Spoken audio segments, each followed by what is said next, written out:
Alright, hello everyone, my name is Tony, and welcome. We're here on the AthosCraft server today, as we're going to be watching Minecraft live in just a moment. So if we actually have a look here, we should see, if I go ahead and click that. So you can see we've got 15 minutes until Minecraft live begins. So I thought maybe whilst we're here, we can be talking about some of the mob votes that we're going to be doing today. And I have got a couple of people in chat with me today, so maybe we can chat with them and maybe get their opinions if any of them wishes to give said opinion. So yeah, let me go and unmute them now. Hello, people. Hello. Hello. Hello. So, none of you have to get involved in this, but I thought we can discuss for the next 15 minutes before Minecraft Live begins some of the mob vote that they've announced this year, and maybe just quickly discuss how we feel about them, I guess. So I can think we'll start in the order that they got revealed, I think. So if I just go ahead and bring up the image here, we have the glare. What are people's thoughts about the glare? How do they feel about it?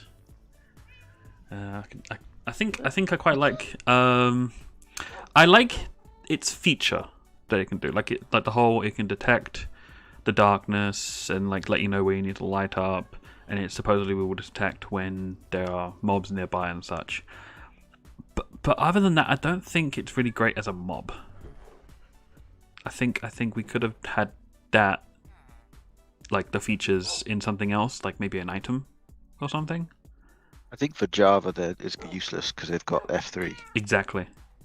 And, Yeah. And for that reason, I sort of wouldn't vote for it, because they need to just give us a debug screen like Java have. Yes. I know, but the thing is, I know that I think Mojang is very much against the whole debug screen, though. They really don't like people using it, and would rather if people didn't use it and found other ways to do things. So I do understand that. It does seem sort of, against the premise of the game. Having access to information that's not immersive. But yeah, another way perhaps. And with the spawning level going down to 0, it's all but useless, really, to be honest. Yes. But yeah, that's pretty much the glare. I think, based on the community's votes, I don't think many people are voting for the glare, based on what I'm hearing. It's really not. I was looking at a lot of early polls, and the glare is never, ever, even close contender. So yes. So I think it's safe to say that's not happening. Yeah, it'll be the first to drop. With the next one though, the DLA. I think there's been a lot of interest with the DLA. So there was a bit of confusion at first, I think, because a lot of people were like, "Oh, can it like duplicate items? Can it like do this, do that sort of thing?" Oh my god! But then we realized from some of the developers, they've confirmed that no, it doesn't duplicate items. No, it doesn't go and fetch, go and create new items and bring it back to you, and it doesn't interact with chests. The only thing it can do is pick up items from the ground of items that you ask it to pick up, and also the fact that it's likely only going to really have 1, maybe 2 slots, depending on how they work it, to pick up said items with. It will have 2 slots. One is the one that you will use to, I guess, program it. Right, to assign what its job is to pick up. Yeah. And the second slot will be his collection slot, but only the limit of that stackable item. Even a non-stackable item, but it only stacks to 1. Right? So, but I don't know, if it was picking up ender pearls, it would only pick up 16. The other thing too that I recently learned was that it will only work within 1 chunk of the player. Okay. Well, that does put some limit to it as well. Yeah. So my little previous caving idea might work, but it might not. So it only picks up stuff nearby in the same chunk as you. Is that what you just said? Yeah. And this So is from a that's a developer. 16 block radius. Then that's not very big. That's actually kind of bad. Actually, I think for what people was hoping for it to do. I think for what people were hoping for it to do, that kind of's bad. I think honestly. You think? Because I think people were more hoping it will go up to 50 blocks away from you, sort of thing, so it can pick up items away from you, so you can stand in a. Well, I mean, a chunk is still 300 blocks tall, 400 blocks tall. I suppose, but you would have to really work that in to be able to make that work. Yeah. And does the allay, can it travel through blocks? Because if it can't, then you'd need to find a way for it to traverse through the layers and not have anything else traverse through the layers, sort of thing. So, yeah, I don't know. That was also one thing that Ilmango mentioned, that a lot of the mobs had problems with getting stuck on stuff, and they've had to modify, mobs so they could teleport and things like that, or fly through things like what are they called? The little flying monsters? Vex. Vexes, yeah. So will it be like a Vex, for example? It can just travel through things. Hard to say. I think all I know is I think that I think there could be potential for the allay, but I think also at the same time it sounds like they're really limiting what the allay can really do. It sounds like to me personally. I don't think it's going to be as great as people will really be expecting. I mean, it's a cool little thing. It dances to music. It likes the no block sort of thing. So it's a cute mob. I will admit that. But I think for the practical side of it though, that people are also somewhat expecting. Maybe I don't know. I personally don't think it's going to be as great as people are expecting. Sorry, I got some background noise. Turn it down. The live channel on Facebook is just inactive. Oh yes. They're not speaking, but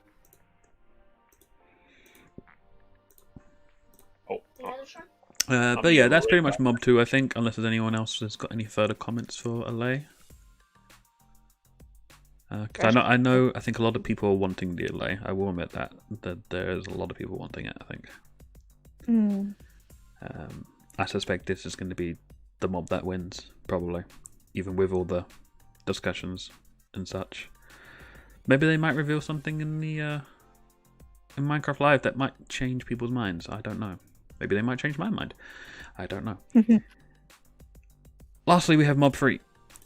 The Copper Golem. So with the Copper Golem, it's unlike the previous two, which you will find in the world. You can craft this one, and it has kind of a limited shelf life, I guess, because as being copper, it will oxidize and eventually turn from its orange bright color to its sort of greeny color, and just become a statue when it's finished. What do they do? It pushes buttons, but not any button. It pushes only copper buttons, which we'll also get in the game should we get this in the mob vote.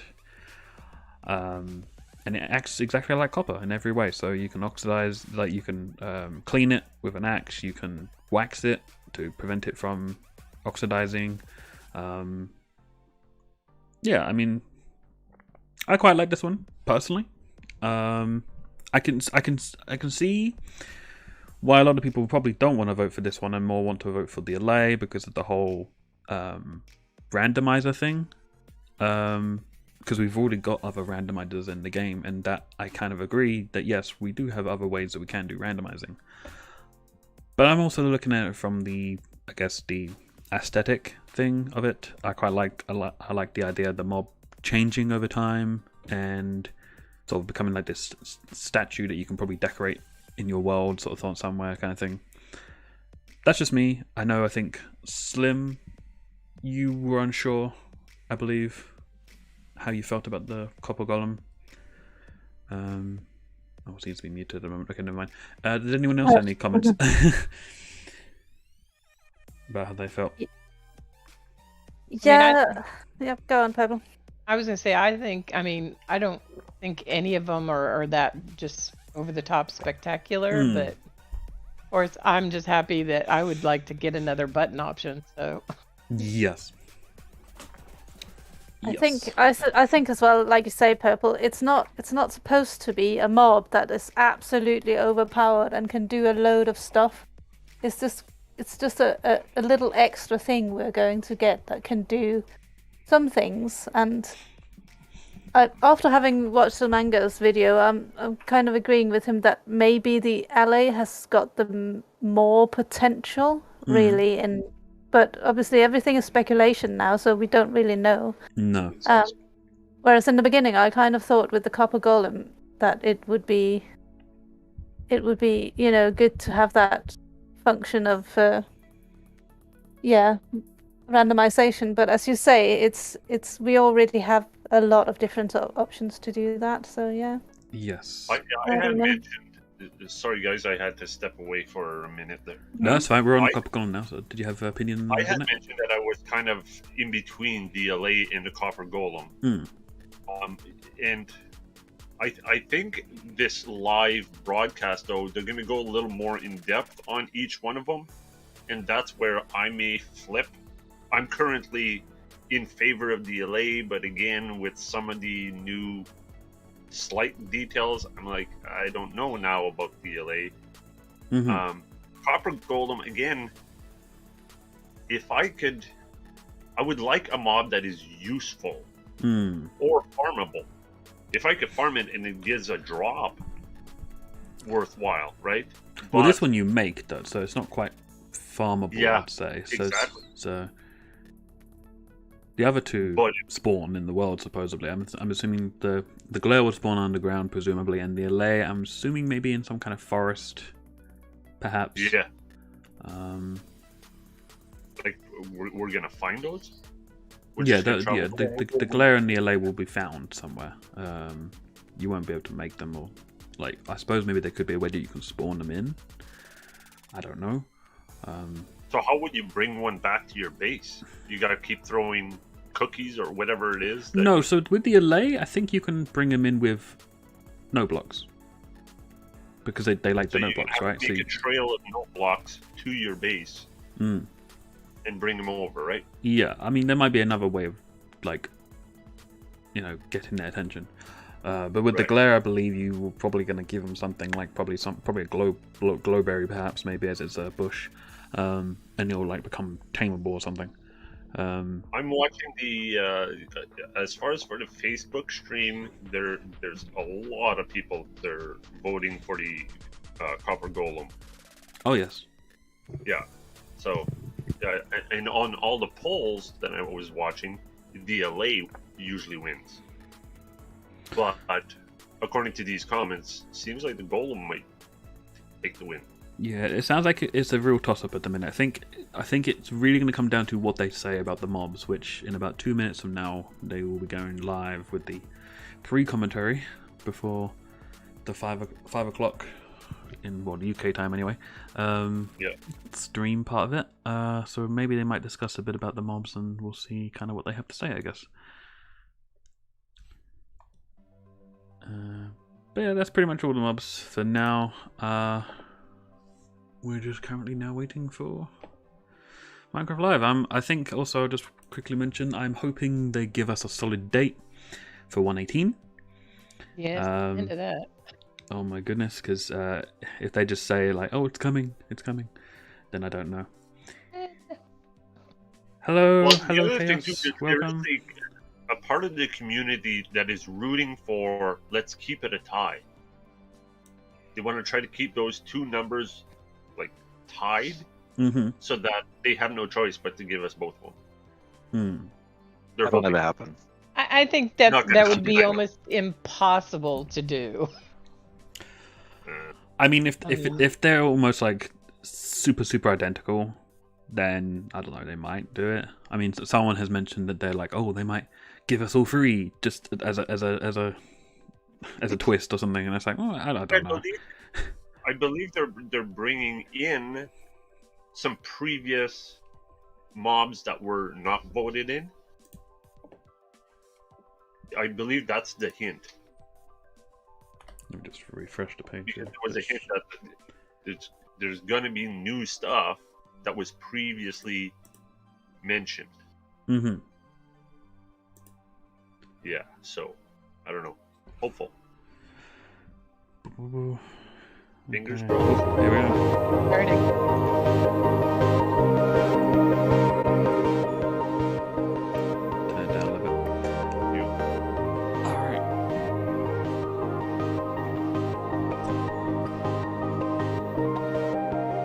So I kind of don't know what to expect from here till they go live with the actual announcement in 40 minutes from now, but you know, we'll see what they have to say.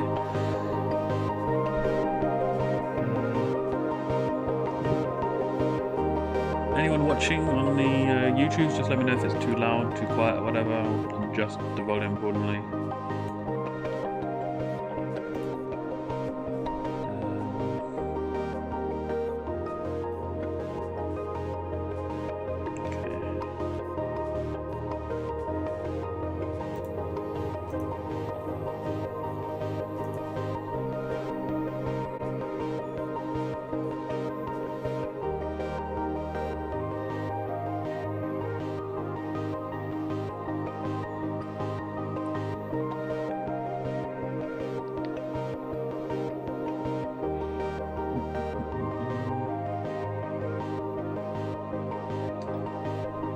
Hopefully it's not just this for 40 minutes. Gonna have to come up with something else to talk about, Tony. I know. Well, I was just mentioning the 118, isn't it? So hopefully they can give us a solid date and not be like, oh, it's still coming out holidays this year, and it's like, well, when's the holiday? Whose holiday? Hopefully they give a more solid announcement on that. I think I'd like to also know regarding 118, what are we actually getting with 118? Because it's been a bit unknown about what we're going to be getting, or sort of thing. Because I know we're going to be getting the Greater Mountain Generation and the caves. That's for definite, I think. And also we're going to be getting more space both below the bedrock and also above ground, so we'll be able to go up as high as Y320 and as low as -64, where the new bedrock will be. But there's not really been much discussion about Warden. the They haven't Warden, yeah, or the Underdark, nothing whatever about it's it. called. They've really kept very quiet about that. I know also the archaeology stuff. I think they mentioned somewhere. I think that's probably not going to come out in 118 now. said- Yeah. That might be a Yeah, I 119 think they- thing. But I don't know. I think I'm also going to turn off my own music because I think they're going to have their own music. There's no need for it.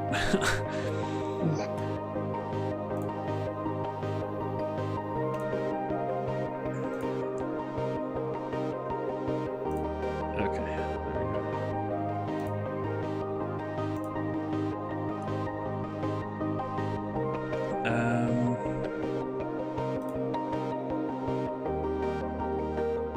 But yeah, hopefully we'll sort of get an idea of what's actually coming for 118.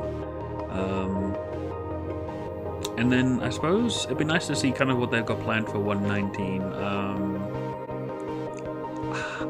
can't really think what I really would like them to see do. People were Seems mentioning like about an end update, I think. Yeah, I think everybody's who's been making polls, the end has been really high up there.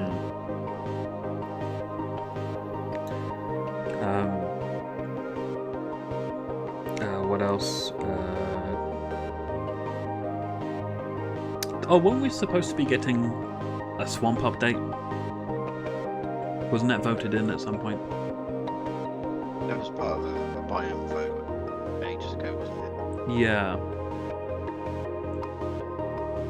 But that wasn't the one that won. that was not the one that won. Okay. No, because that one was the one that had the boats with the chest in them, Right. which would have been cool. about the swamp update. That would have That's been cool, but separate, early game cool. right. Yeah. Yeah.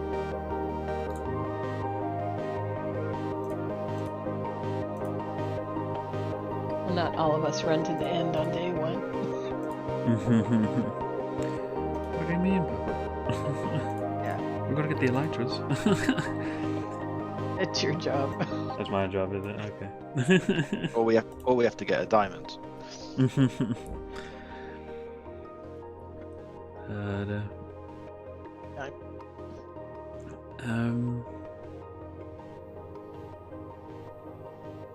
Yeah,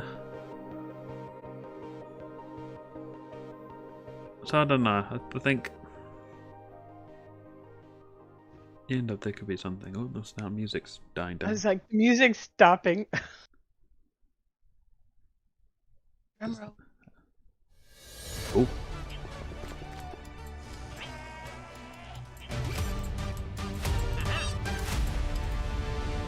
Hello everyone, my name is Mumbo. Mumbo and welcome to the Minecraft Live Creator Pre-Show. I definitely could have done that better. Be honest, that was a little bit pants, wasn't it? This should definitely help the situation. A little bit of redstone lamp action, and of course a tiny bit of TNT, why not? And now that I'm fully prepared, I want to welcome you to the Minecraft Live Creator Pre-Show 2021. Absolutely glorious. This first little batch of videos are all linked by the way they take the game and create a challenge for themselves and their friends. Hey everyone, my name is PathRD, and today we're going to be playing Minecraft with not only one mice, but two. This is not going to end well. But hey, that's what makes it fun, right? Let's show everyone how it rolls.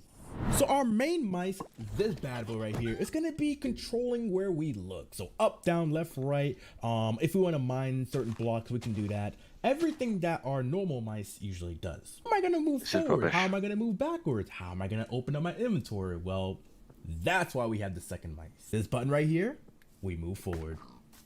Simple. This button right here, we move backwards. Easy. And of course, we gotta open up our inventory. It wouldn't be Minecraft, we'll find an inventory. So this button right here, voila, opens up our inventory. And I could say that this is actually doable. This is playable, you know, just in case you broke your keyboard and if you have two mices laying around, I don't give see this the a point shot of at this. home. I actually recommend it. There we go. Let's see if we can craft ourselves a sword real quick. And hey, we definitely want to slay that piggy. Okay. All right. This looks very weird, but trust me, this is way easier than y'all think. Okay. Oh, okay. This is not bad. Get the sword. Easy. There we go. Now we use our other mouse. You know, we got some buttons on the side right here. Not bad. This feels very weird. Poor piggy. Poor piggy. Poor piggy. Rest in peace, piggy. But there we go. As simple as that. Give this a try at home. Let me know how it goes. And yeah, this was actually a blast. Yeah, no, I don't think I'll be using two mice to play Hey Minecraft. friends, Thank you very Matthew much. D. Sleaze here. Today we're playing more illegal Minecraft. We'll be digging straight down, but Drew, we're gonna do it with a twist. Batu and Drailer made this awesome mod where XP morphs us into random mods. As always, we're gonna have a death counter. Ooh, so here is a dig down spot. Breaking the law, I picked this breaking the side. law. Are you picking that side? Okay, I love orange, so I'll start here. And go. Okay, go, go, go. Oh, okay. Are we just going as fast as? Ooh, okay. I got some coals and some XP. I can't wait to see what I turn into. I know, me too. What do you think you're gonna be? What do you think you're gonna be? Oh, I'll I don't bet- know because we can be anything in Minecraft. I'll bet. Oh, help me! Oh, Help what me! am I? What Help am me! I? Oh my gosh, you're a Help me! hoglin! Get me out of here! Oh, I got out. Are you good? I'm Okay. good. You're oh, shivering. you zombie! Run! I'm a zombie. Run, Oh, you zombie! Get me out of this place! Wow. Oh my goodness. Yeah, There's more. Ah! Why am I on fire? Ooh. Oh, the sunshine. sun. Yeah, sunshine. You're gonna get out of there. Get out of there. Come on, come on. Oh, I gotta go deeper. Holy smoke! Oh, What do look, I Mac! do? Look down. Whoa. Yeah, look. Amethyst. Amethyst. Wow, this place is Breaking so the barrel pretty. there. Hold on. I gotta get down there because you're I'm a hoglin, pig, you right? have to Time dig wasting. 4 down. Look at this area. This seems very pointless. Why is... There is. Okay. Those don't give us XP, so we gotta keep digging down because only when our XP bar fills do we get to morph. Oh my gosh, look at you. This might be enough. Come on, Hold, morph, please. morph. Hold. Oh, I'm morphed. Oh, you're a husk. Oh. We're kind of like best friends right now. Yeah, we are best friends. Hey there, best friend. Hey, best Hey friends. there. Do. Okay. I'm just excited that I no longer have to dig 4 blocks. Oh, I have a lot more know, coal. I you might have morph so again. much more on your side. I want some. Oh yeah. Share Take the some, take wealth, some. man. Yeah, for Share sure, the for sure. wealth. Yeah, take some. Let's see what you become. Oh, I'm about to morph. I know it. One more. Okay. Maybe. Oh, what am I? You're a Wait. turtle. What? I'm a little turtle. Hey there, little buddy. Oh my goodness. Oh no, I'm 4 blocks now. Oh, are you? You're a Yeah. you're Okay, a we need some blocker? XP. We gotta get out of this 4 block love. Oh, there's a bunch of coal down below where you were digging. Oh, there is. Here, Okay, I didn't let see me it. help. Let me help you, little turtle. Help me. Help me. Let me help you out, little turtle friend. Wait, I morphed again. What am I? Oh, you're a little silverfish. Silverfish. Oh my look god. At you, you're wiggling your booty. I'm literally so small. Yeah, like you're a little literally 1 wiggle block. butt. That's so cute. All Hey, right, I'm trying. We're morphing. Oh, what did I get? Oh, you're a stray. I'm a stray. I'm still a little silverfish guy. I'm so small. Oh, you got some good stuff coming, Mac. I do? Yep. Oh, Diamond. Oh. Ooh, oh. I advanced. Hey, I'm a trader. Oh my Yeah, you're a gosh. little Okay, I'm trader. tall now. I wanted to be tall and now I am. So Okay. this is great. I'm gonna morph soon. Oh, I'm a Vex. Can you fly? I can fly. Whoa! Pyong, pyong, pyong. Oh, the rules we have to dig straight down, isn't it? We have to dig straight down. I'm Okay, in big trouble. No, I can fly out. I can fly out. Oh, that's not fair. All right, dig it down. Oh no! Ripperoni! That was... Oh man, I died when I morphed Goodness into a me. koala bear, and you're a kitty cat. Yeah, Hard to watch. That was very Oh, hard to you're watch. so cute. Thank you all so much for joining us for more Minecraft. I'll see you next time. Bye. Bye bye. Fala pessoal, eu sou o Jazz Ghost, youtuber brasileiro de Minecraft, e agora vocês vão assistir a troca de construção. O minigame que consiste em você ter apenas 1 minuto para começar uma ideia de construção. Acabou 1 minuto, você é obrigado a sair do seu lote e ir para a construção do youtuber vizinho. Você deve continuar a construção dele, mas sem saber qual era a ideia original que ele tinha para a construção. Todos os youtubers continuarão as construções de todos os youtubers e no final nós vamos comparar a ideia original de construção de cada youtuber com o resultado final todo bagunçado. Galera, a parada é o seguinte, para começar, como vocês podem ver, a gente tem 2 boxes, o de cima e o de baixo. Então, primeiramente, vocês vão vir aqui no box de cima e vão fazer mais ou menos como vocês gostariam que fosse o resultado final da construção de vocês. Fizeram suas construções? Sim, fizemos. Então a parada agora é o seguinte, vai cada um pro seu box de baixo, vocês terão 1 minuto para começar a construção, contando aqui no meu celular. Quando o alarme apitar, parou de construir e você vai para o lote à direita. No seu caso, Cherry, você vem aqui pro meu, beleza? Sim, senhor. 3, 2, 1, começou, pode construir 1 minuto nessa tabulega, velha. Oh, minha construção ficou bacana, hein, galera? Minha construção ficou bacana. Seems like our Django has lost the will to Minecraft. Gente, he's back. 20 Oh, segundos. well, he's não, back. peraí. Okay. É sério, 20 segundos. Pelo menos marcar. Nossa senhora. Nossa, não. Vai dar muito tempo. I'm almost losing my will to watch this. I know this is... Não vai dar, não. Parou, galera. What Parou. happened to the discussion? Ok, então Yeah, agora I was todo expecting mundo a vai discussion para thing, sua not direita, a- tirando a Cherry, que vem pro lado de cá. Você vai pra lá. Crazy Minecraft minigames. Eu posso tirar pra você, pera aí. Que é isso aqui, mano? Ah, Cherry, aí... Oxi. Vamos Não, lá. Cherry, aí isso dá... Aí... Que é? 3, que é? 2, 1, valendo. Continue a construção do amiguinho, galera. Nossa, talvez eu consiga salvar a construção da Cherry, mano, porque eu entendi, por incrível que pareça, que possa ser isso, por causa do bloco. Spock, o que você tentou fazer? Não pode falar, é secreto. Vou te dar uma dica do seu. Eu não posso falar qualquer ideia da minha construção. Não, a Cherry de verdade. A Cherry tá de brincadeira, não é possível. Vamos lá, galera, 20 segundos.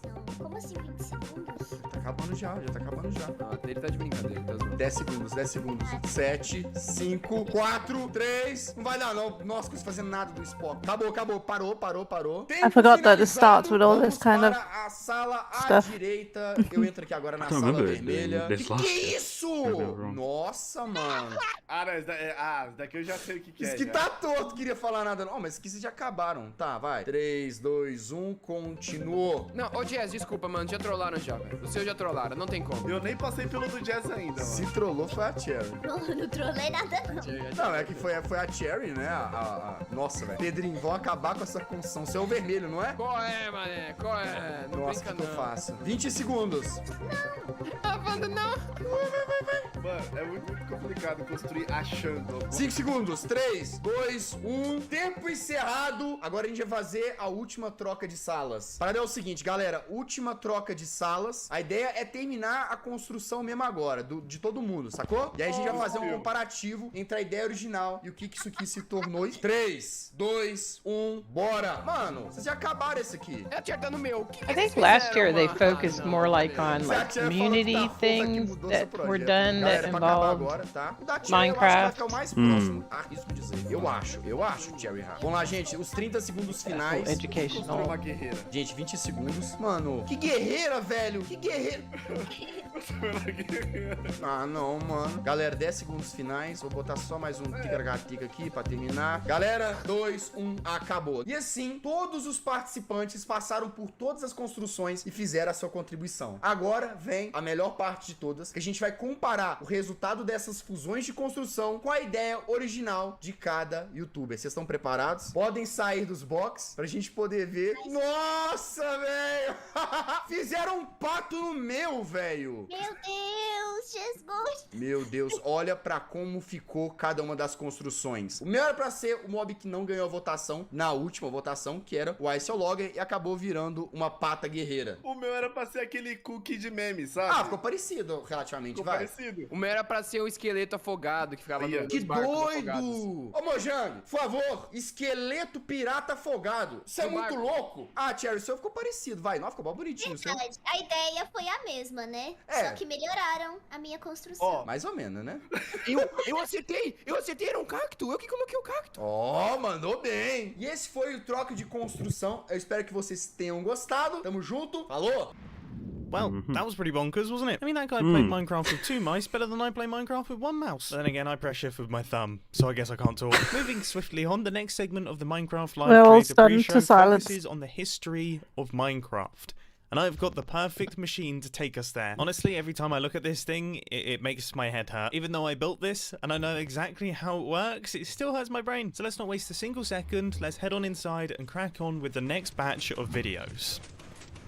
Oi, meu nome é Moncase, eu tenho 21 anos e eu jogo Minecraft desde os meus 12. Eu tô pra completar 10 anos de Minecraft. Você tem noção disso? E não tem como eu dizer que eu não gosto desse jogo, porque eu amo esse jogo. Então eu tô aqui pra te contar o porquê que eu sou tão fascinada com Minecraft e como Minecraft influenciou absurdamente a minha carreira e a minha vida. Minecraft no começo era um jogo super simples, muito simples. Mas mesmo com essa simplicidade dele, ele ainda tinha algo que conseguia te prender a ele de uma forma absurda. E conforme o tempo foi passando e as coisas foram mudando, eu pude ver que Minecraft não era apenas aquilo. Ele era um mundo de infinidades e possibilidades que iam ser adicionadas conforme o tempo. Ia mais e mais e mais e mais. E é tão bonito você conseguir ver a história do Minecraft. É lindo ver o que ele se tornou e ver ele mudando e evoluindo e aprendendo. Porque a gente vai junto com ele, sempre aprendendo coisas novas e evoluindo. Aprendendo mais ou menos, eu tô pra aprender umas coisas aí. Mas é incrível ver como ele liberta a nossa imaginação de formas absurdas. De muitas formas diferentes e nos liberta junto com isso. E a forma que eu tenho certeza que a Minecraft mudou não só a minha vida, mas como a de milhares de outras pessoas é fascinante. E é por isso que eu continuo produzindo conteúdo com ele há mais de 6 anos. Mas é óbvio que eu, como a grande jogadora de Minecraft que sou, sei que Minecraft tem umas regras que devem ser seguidas. Já fiz muitas coisas erradas, obviamente, mas eu também tô aqui pra aprender. Já morri pra Creeper. Definitivamente nunca quebrei um diamante com uma picareta de madeira, né? Cavei pra baixo. Algumas vezes. Só algumas. Dormir no Nether? Nem se fala nisso. E olha, eu tenho uma dúvida, na verdade. Por que o Villager pode dormir no Nether e eu não posso dormir no Nether? E até mesmo, obviamente, quebraram a Bedrock. Eu ainda não aprendi. Eu tô tentando entender isso há alguns meses. Mas com o tempo a gente vai aprendendo e evoluindo com essas coisas, né? Alguém conhece esse cara de tempo aí pra ele me ensinar? Porque eu não tô aprendendo. Mas tudo bem, Minecraft é assim mesmo. Minecraft é se aventurar, é se explodir. Essa parte talvez não. E se divertir de várias e várias formas diferentes. Só que além de tudo, Minecraft é criar. Então Minecraft também é criação, é criadores. E assim ele te permite conhecer vários universos e cenários diferentes. Onde esses criadores são capazes de construir cenários e universos para você se aventurar e se explodir de outras formas diferentes também. Eu poderia claramente dizer que Minecraft é infinito. Pela quantidade de coisas que não só o Minecraft cria, mas todo mundo cria junto com ele. E olha, eu já me aventurei muito. Graças a esses criadores. Eu já explorei muito. Então, muito obrigada a cada um deles. Porque tem sido uma jornada incrível. E é muito bonito realmente você ver toda essa história do Minecraft e tudo que o Minecraft tem. E eu só quis mostrar um pouco do que eu aprendi, até mesmo que eu não aprendi com ele. Porque do passado do Minecraft a gente já conhece, né? Agora o que eu tô louca pra saber é o que o Minecraft tem pra trazer pra gente. Me dá um spoiler aí. 日本の YouTuber のマスオです。今回は僕のマインクラフトストーリーをお届けしていきたいと思います。ではご覧ください。どうぞ。僕が初めてマインクラフトをプレイしたのは2013年8年前になります。当時日本ではまだ今のようにマインクラフトは浸透しておらず、どんなゲームか分からずにプレイしていたんですが、それでもマインクラフトのね面白さに魅了されてどんどんプレイをしていきました。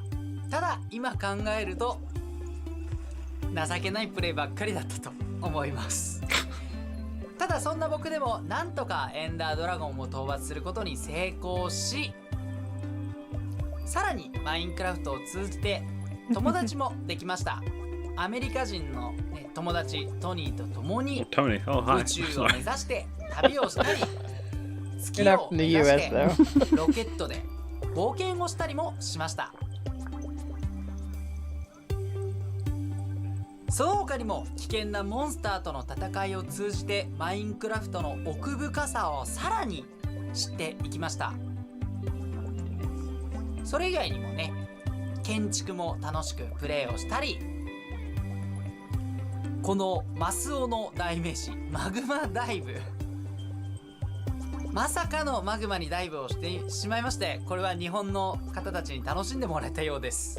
その他にもマインクラフトは様々な形で僕を楽しませてくれました。マインクラフト PE、 そしてマインクラフトストーリーモード、懐かしいですね。そしてマインクラフトダンジョンズ、さらにはそしてなんとスウェーデンのマインクラフト本社へも行くことができ、世界のねマインクラフトの友達もでき、さらにはマインコンライブでサブ MC をさせていただくという本当にかけがえのない素晴らしい体験をマインクラフトを通じてできました。これからもたくさんの楽しい経験をさせていただこうと思いますので、ぜひよろしくお願いします。僕のマインクラフトストーリーご視聴いただき本当にありがとうございました。Así comenzó Minecraft. Podías poner nada más piedra, había estos Steve por todo el mundo corriendo y brincando. La verdad, este fue el inicio de este maravilloso juego. Después continuó la versión clásica 0.30 de Minecraft, en la que podíamos poner bastante tipo de bloques, empezar a construir y a tener creatividad. Claramente podíamos activar y desactivar la lluvia con un solo botón, y esto era bastante interesante para aquellos tiempos de Minecraft. Posterior a ello ya existía el modo supervivencia, ya podíamos recolectar esa madera y por supuesto ya había animales en el juego. Todo empezaba a formarse, a verse muy espectacular. Conforme seguía avanzando el juego podíamos tener esta tercera persona que estaba lateral. Sí chicos, en estas versiones era la única manera de poder tener esta cámara de Minecraft, y después de ello ya nunca volvió a existir en el juego. En el año de 2010, en la actualización de Halloween, podíamos obtener por primera vez el acceso al Nether. Claro que sí, esta versión de Halloween nos trajo esta maravillosa nueva dimensión. Llegando a la beta 1.8, dio inicio la actualización de aventura, que ya traía en sí el modo creativo para construir. También las aldeas ya estaban disponibles, sin embargo todavía no tenían aldeanos. Las grietas fueron añadidas, los desiertos y las planicies ya eran más grandes. Posteriormente comenzando la segunda actualización de aventura y sí, da inicio la nueva dimensión de El Fin, dándose a conocer el primer jefe del juego, el Dragón del End. No pasaron muchas versiones para que llegara la actualización bastante aterradora, así se llamaba, en la que por fin teníamos el segundo jefe del juego, el Wither. La actualización de exploración, en la que añadieron mapas para poder navegar, las maravillosas mansiones con sus respectivos habitantes. Después de ello llegó la actualización acuática con delfines, nuevos biomas marinos como coral, algas y hierbas marinas. La actualización que le dio vida al océano completamente y nuevas aventuras. Llegando después, Village and Pillage, que traía muchas mejoras para las aldeas, pero mi parte favorita, los pandas. ¿A poco no son hermosos? La actualización Abejas Zumbantes nos ofreció una nueva forma de ver los bosques, con estas hermosas criaturas las abejas que dan mucha alegría al juego. Minecraft ya había evolucionado mucho y faltaba la actualización del Nether, que llega a Minecraft para sorprendernos, añadiendo demasiadas cosas nuevas en el Nether para explorar y muchos nuevos peligros. Finalmente teniendo Minecraft en la actualidad con estas criaturas hermosas, los ajolotes, cuevas asombrosas y muchas cosas por explorar. Más de 10 años de Minecraft en pocos minutos. Well, that made me feel old. I remember pretty much all of those Minecraft updates. When I first started playing, beds had only just been introduced. I mean, can you imagine playing Minecraft without any beds? Anyway, this last section is a showcase of big community games, and I've created my own little game right here. Let's see, how good is my aim? The pressure is on. That didn't happen. Let's see if I can get this first try. There it is. Yeah, I can promise you that the community games that are about to be showcased are far, far better than whatever this is. My name is Scott, or Smager, or dang that's a long name. A branding nightmare, I know. I'm a content creator who's been making Minecraft content for over 8 years now. But my favourite thing that I've ever been part of is a small little Minecraft event that I make with Nog's crew called MC Championships. Since November in 2019, me and Nog's crew have been working together to make an amazing Minecraft event. The event sees 40 different content creators go head to head live in a variety of custom minigames, battling it out for the ultimate prize, an MCC coin. But rather than me sitting and explaining to you what MCC is, how about I show you? Roll the tapes! It started. On the countdown! Countdown. Ready up, ready up. We're gonna start. Whoa, it's a laser show! Beams. Oh my god. I'm so excited! This is when the anxiety rises for everybody. 15 seconds. This is where we get in there. It's MCC time! I'm so ready. I'm going in. Let's get it! Let's go! The Decision Dome! Here we go, gentlemen! Are we all ready to win? Blue near. Got him. How do I get out of this cobweb? Oh, Ryan's up here. I killed Ryan? Got Dan? Give me a bow and arrow. I got Jenny. Okay, we're kind of armored up now. Kind of. And by that I mean very. Let's go. Hit me. He's low H. Got him. Hit Tommy. Got him. Let's go! Let's go, baby! Look at that lead! Wow, more than double second place. Oh, man! Let's go! I'm so it's jungle right now. Here, but done. here we Basically. Oh, perfect. I got it. I got it. There we go. We should make a team for this event. We came first by so much. Oh, you guys We should start training. Yeah. Yeah. Woo! Well, there's parkour, so obviously I'm out. Well, I'm not sure if they'll let Bedrock players in. Actually, no, I tell a lie. I think they even let console players in. How's the girl going? There we go. You've got this. Green. Green. 3P! Right. I'm ready, dude. I believe anybody could enter, right? Go middle. Tony? Got hit off. I got funny. Kill falls. Oh, I don't know. I got her. We can do this. I think you buy I've killed Pete. you buy your slot, your team I slot. killed Cranios. Yeah, fill it in. Play Fill it it. in. They're chasing me. Okay. Okay, yeah. There we go. I'll look Fill into it. fill Yeah, we won. We did it! There we go. Good work. Guys, we're smashing it. Watch out, there's GG. No! I'm just stuck in Shelby's head. Oh, I'm dead. Down I go. Yeah, No, thank We had you. to- One got bits up. I got killed. Running. No, I've gone off. Same. Scott, I died. Oh no! Oh, I got. I didn't. That was a very delayed flare. No, I got knocked out. Let's go! No! 7 seconds. People are knocking me off, you stupid stids! Sorry. Oh god, I can't see anything! Top 20, I'll take it. Oh, okay. You mate. Oh no! No! No! No! Oh, so no! Rush it off. It's a marathon. Yeah, not a sprint. Hey, run, Pungus. Oh, man, come on. I got her. Nice. What we're doing. It got me down so fast. Ah, take no. Oh, I saved myself. Keep running, you've got 10 seconds left. I got them all! Let's go! Nice. Nice. Coming in, I literally Got it. Oh, yay, we did it! Beautiful. Well played. Nice! That damage potion I threw at her was like... Beautiful roundup. Let's go, baby. Ah, we're doing so good. Tell me we made our way in. Let's go! We're going to dodgeball. Dodgeball time, boys! Wait, so whoever wins this wins? Yes. Oh my god! Get that crown. We're picking anti-universe. We win these. Alright, no, real talk, strats. Don't panic. We're gonna take our time. Do your thing and feel confident. We can do this. Oh, okay. Yeah. Ah. Go. Pete's aiming for me. Are you waiting? Got one. No, he hit me because he was aiming for you! Oh, wait, no, Oh, that's I got one. Got fruit berries. I wanted him. I wanted him and I got him. Oh, okay. Wow. I got Eric. Yes! That's all he was. Nice. Go. Nice! Alright, that's it. Final round comes down to the 5th.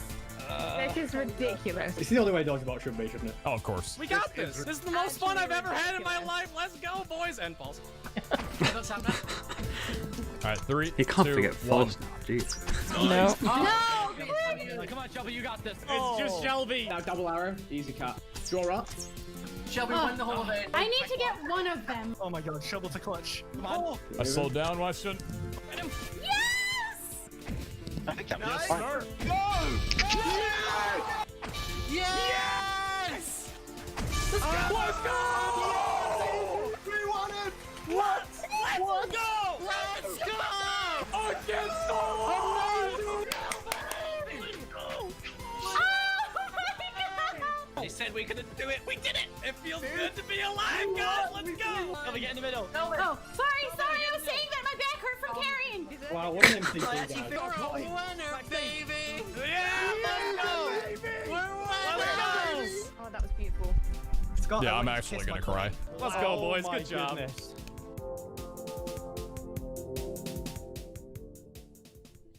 If you enjoyed the video and want to see some of your favourite content creators battle out head to head, you can tune in to the next MCC, which is next Saturday on the 23rd of October at 8 PM BST. Bye! El siguiente video está dedicado a toda la comunidad hispanohablante, pues es un honor para mí poder representarlos y además traerlos a esta Minecraft Live. 3, 2, 1... Todos adentro, todos adentro. Metemos 200 jugadores en la escuela, en una prisión de máxima seguridad, en 200 islas imposibles de Skyblock, en el sistema solar, en un parque de diversiones, en Latinoamérica, a construir una ciudad entera, en las Olimpiadas donde todos representarán un país, donde deberán de sobrevivir, en la luna, tendrán que pasar por muchos retos. Elige la siguiente, elige la siguiente.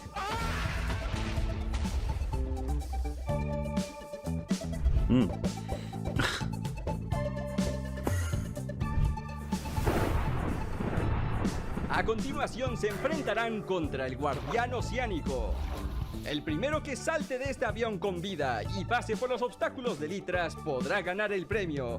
¡Tenemos un ganador! ¡Tenemos un ganador! Está cerca, lo hace, lo ha conseguido. Todos tendrán que escapar de este barco y tener cuidado con el agua. Uy, ya tenemos a muchos jugadores eliminados porque se están cayendo.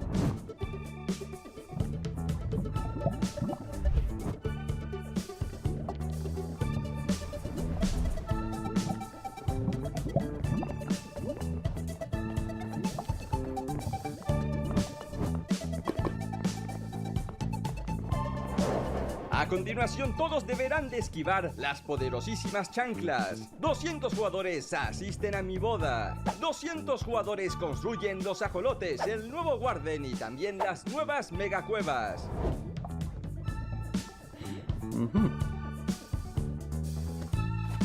I've seen like a couple of these, like, not the Spanish ones, I don't think, but other people do similar things.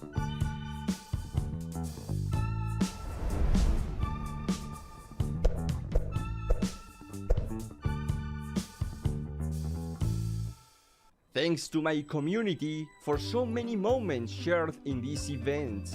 You teach me, you challenge me, you inspire me. Thank you, Mojang, for allowing us to be part of the Minecraft history. Let's keep growing this beautiful community. So that just about wraps things up for the Minecraft Live Creator Pre-Show. It is time for me to say goodbye, but coming up next is an incredible showcase of some of the amazing content that has been created in the year of 2021. I think this needs some fireworks, so hold on to your shorts and prepare yourselves for the 2021 year in review. Glow squid! Glow Glowy! squid! Oh, and an axolotl! Oh no! Yeah! I thought I got it! 哎呀，这个就是正好天王啊！没事，兄弟们，拿上我的齐天大圣金箍棒，棒它就完事了，兄弟们。才花了1分钟没到，它就已经残血了，简简单单呀。They're from the big blue house? What happened to the big blue house? What happened? Where are the rest of them? Where's the moon? Attack. Okay, we're doing this. We're getting a little bit closer than I wanted to.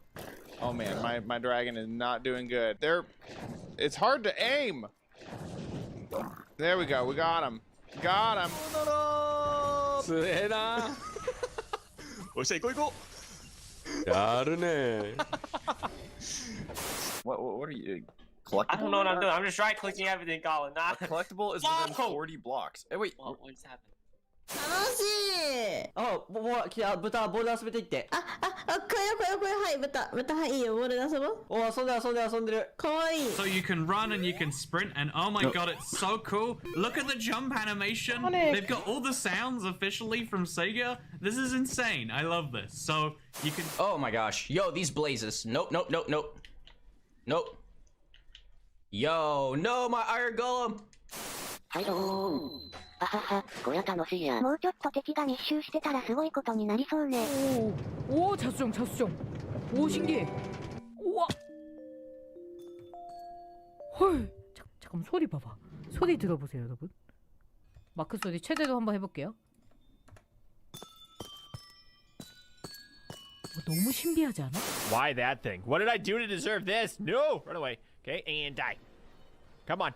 Just nuke it down. It's dead. With the ray tracing, it helps make everything look way brighter. It just makes everything pop. And technically speaking, you could have the ray tracing on and have another texture. So if that texture that you already have on is already kind of realistic enough and you go ahead and you throw ray tracing on it, it would look pretty dope. En ocelot armor, gott folk! Vi fick en ocelot armor. Undrar vad den ger. Oj, vad är det där? A whip! It picked up a whip! ¡Está guapísimo, colega! ¡Oh, le metemos cangre y conseguimos por aquí! ¡Y tenemos piraya! ¡Uy, cuidado! ¡Madre mía! ¡Qué guapo está este mapa, tío! ¡Mira! ¡Oh! That's pretty cool. Okay. Look at this. Isn't that awesome? Look at the light coming down from there. I don't know if you That guys is are so watching this on YouTube, but have you noticed all the chat is just like LA. I have not noticed, no, but then again I've had the thing. It's called chat disabled for this live stream for me for some reason, so I'm not too Yeah, fussed. that's what I'm seeing too. I'm not too fussed by it, so. minion. Oh, okay. Hello. Sneak around the sides. Sneak around. Vad är det här? Det är getter! Jättegärna. Titta, det är getter! Titta! Kan du inte tämja dem då? Vad han skriker! 그랜드 헤어져. 이거 뭐야? 나 옆으로 보는 2D 같은 게임 생각했는데 이런 식으로 된다고 진행이? 오. 나 때려버리게. 오케이. 아 360도 도는 게 이렇게 표현이 돼? 아 잠깐만요. ¡Ah! Mira, estamos construyendo todos. Vamos a ser constructores. やばい。火がめっちゃついてるが。本当だ。待って。これ何このボタン。これ何無理やりゲット。待って。消えた。今のうち。待って。行くしかない。おこれ落ちたらまた。Parkour over lava. And this is one of my favorites. This is a pool table. My design of a pool table here. We've got our little holes that the balls can fall into. We've got a ball here. Yours is better. Thank you. I kind of like mine better too. Oh, I got him. I'm done. Oh God, No. If you have to explain what it is, then.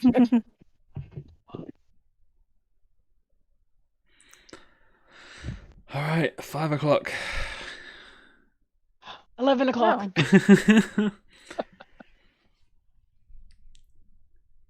Yep, of course, yes. Got to keep safe, yes.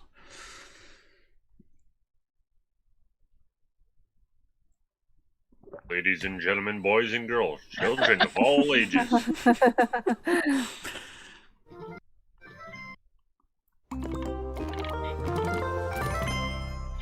Drumroll.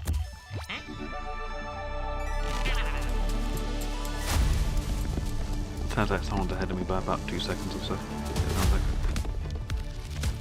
Let's get pumped.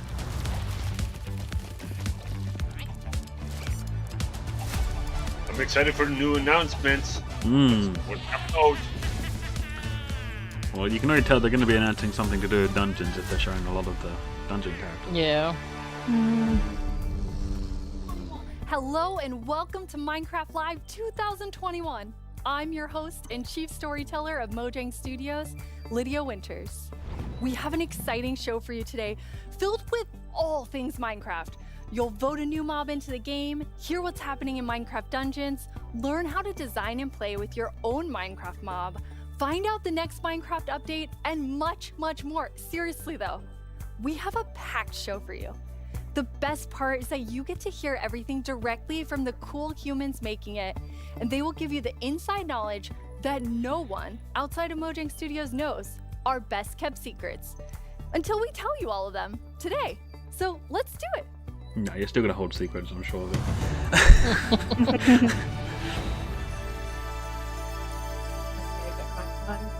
Our social team will be tweeting throughout the show and want to know what you think about everything we announce. Hang out with us here and also there. Last year, we announced quite an anticipated update, the Caves and the Cliffs update. We've seen all the incredible things you've done with Caves and Cliffs Part 1 and can't wait to see what you do with Part 2.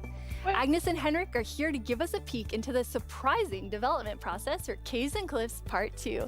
Hi Agnes, hi Henrik. Hello. Agnes, how are you feeling? I'm super happy to be here. I'm excited. Very excited. So excited. And Henrik, it's your first time on the Minecraft Live stage. It is. It's not your first time though, right? It is not my first time. You two are going to tell us about Caves and Cliffs Part 2, and the thing that I think is the most amazing is how involved and how essential the community was to making it. Yes. Yeah. This update changes basically everything about the world generation in the game. So we've added like massive mountains, massive caves, and it's been really hard to kind of balance that because we want to add all this new cool stuff, but when people are playing the game, we also want them to be able to encounter like the old familiar stuff. So this balancing act is really hard. So as designers and developers, when we test the stuff we built, how do we know if it's any good, right? How do we know if it's better? So we've needed a lot of help, and we've definitely gotten it. So we've been shipping snapshots, betas every week, and the people have been play testing and giving us feedback. And it's just been wonderful. It feels kind of like they're colleagues helping us to build this great game. That's amazing. And you have an amazing example of someone who took a lot of time giving notes. Yeah. For example, on a player tweeted at me this wonderful big picture showing like across different snapshots in the same location what changed across different snapshots, and offered some opinions on that and some feedback. And this kind of stuff takes a lot of time to do. It's research that the users are doing for us, and we get a lot of this stuff, and it just saves time, and that's time that we can use, of course, to make the game better. That's so amazing. Yeah, it truly is. And I mean, this is like the biggest update we ever done, and we couldn't have done it without the community. Oh, that's incredible. And I know you were kind of nervous when you decided to split the update and like tell everyone about that. Yes, I mean, it's a very big decision, and we took it together as a team. But yes, when it was time to announce it, it was quite scary. But we thought the best thing is just to be transparent, because like as we know, like Minecraft is crafted together with the community, and then it's good if we just are as honest as we possibly can. And then when we did announce it, everyone was just so caring and understanding, and it shows we have the most beautiful community. So yeah, thank you. We absolutely do. And it was so nice as a team to be able to not rush it, since this change is so big, to be able to do it properly and take the time and really do it well. So we're super thankful that we got such so strong support for it. That's awesome. And I mean, sometimes during the development process, like things change and you decide you want things to be bigger and better, which kind of moves them to a different timeline. And I know we have one of those today. Yeah, we do. So we have been working quite a lot on like the Deep Dark, the Warden, and the Skulk Sensor. And we're so excited about this, and we know everyone is. And so it got a bit bigger because we really want to do this right and do it with super high quality. But that's also the reason to that we moved it to the next update instead. And we're going to talk about the next update at the end of the show, yes, right? So we're going to show both some new things from the Deep Dark and some other new things. So that's exciting. So we'll move the Deep Dark feature set into the next update, which will be after Caves and Cliffs Part 2. And we're going to look at that later in the show. You're going to get to see some really cool stuff from Brandon. Now, Henrik and Agnes, you two are working with an awesome team of developers. And this was like quite a technical challenge. So we have an inside look at sort of a lot that went into Caves and Cliffs Part 2. Yep, let's watch it. The best part of my job, I think it's just creating a game. I want to make people happy. In the new update, I've been primarily focusing on creating the mountains and also putting everything together in the new generation of the world. So that's the caves and the mountains and everything in between. When I started this project about a year ago, I knew almost nothing about world generation, and I learned so much. And it's really been a team effort, Java and Bedrock together. In this update, my role is to bring to life the cave part, and together with our colleague who work on the mountains, we present to you the cliffs and the caves update. One of the inspirations for the caves is the Son Dons cave systems in Vietnam, because that was one of the largest cave systems in the world. And I feel so proud of it because I came from Vietnam, and we get to use these cave systems in my country and put it into the game. So I felt so proud whenever we think about the caves. My job is to find what works slow in Minecraft and try to optimize it. The new update changes how the world looks a lot, and it also affects performance quite a lot. The best part about my job is just finding something which can give a big benefit, and then just seeing how FPS improves or how frame time graph looks much better after the change. I would say the coolest part about my job is all of the wonderful colleagues that I get to work with. They really inspire me, teach me, and motivate me to be a better version of myself every day. We put in a lot of time and effort into this update, and I hope that it will inspire and excite our community. It feels like it's a whole new game. What a great team you have! The best team. And now, we have been working on Caves and Cliffs Part 2. It's been so beautiful to see how everyone collaborated, like all the different roles, like Bedrock developers, Java developers, designers, artists, sound, and so on. So yeah, it's been so good. It feels like when you get a diverse group of people together in a room like that, even Tony, if it's a quick digital room, question. I guess, Yes. And all focus on one thing like this, it feels like how there's no and where problem do we to vote? solve. Twitter. It's fun. That's They'll amazing. they'll and then post. You add our community. They're doing bug Come again? tracking. The- They're so just everywhere. when it's time to giving us vote, notes Twitter and will feedback and telling us what's the working. Minecraft So you Twitter add that account to an will amazing team, and it's really incredible. put a poll We up, really want and actually then to we can highlight vote everyone there. that helps us with the public. But they relations should as announce well. it. They should So announce so it many when it's players time. report bugs, and then we also have the moderators and helpers, and they help us so much with categorizing, finding duplicates, asking for additional information, and it's extraordinarily helpful. We have a really amazing community. Now, you two have been, and actually the whole team has been just kind of sharing images and seeds as you're finding things, and you put together some really awesome worlds for us to look at. We did.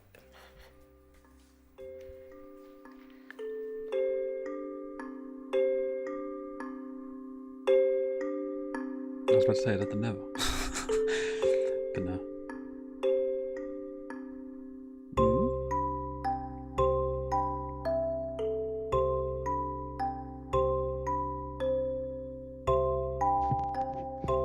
I love those mountains.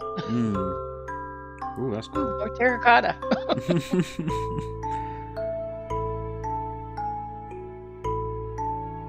Cool, I like this sort of valley thing that's going on here. Ooh, this is good.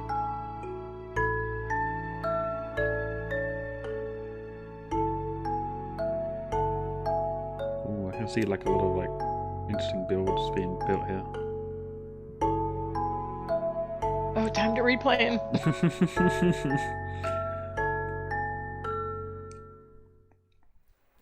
Wow, they're beautiful. Yeah, what's interesting about this is when you look at that video, like initially the plan was just big mountains or natural looking cool mountains and caves, but as we started working on it, the scope kind of grew because we realized that we need to change all the terrain to make this all fit together.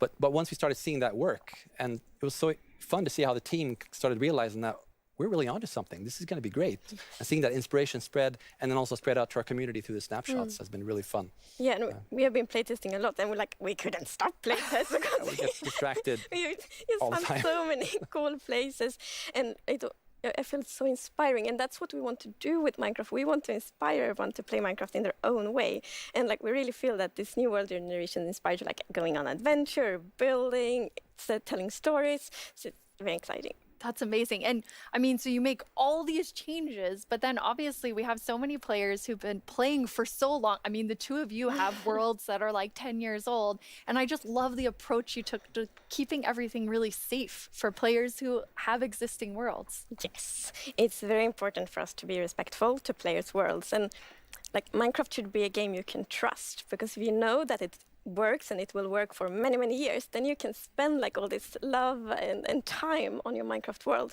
So in Caves and Cliffs Part 2, we have actually done two things mainly to make sure that everything works well. And the first thing is blending. So as you can see in the picture here, to the left, we don't have blending. So then when you update your old world to the new world generation, it would just be like an ugly edge. But now, with blending, it's actually all smooth and pretty. That's beautiful. That makes a huge difference.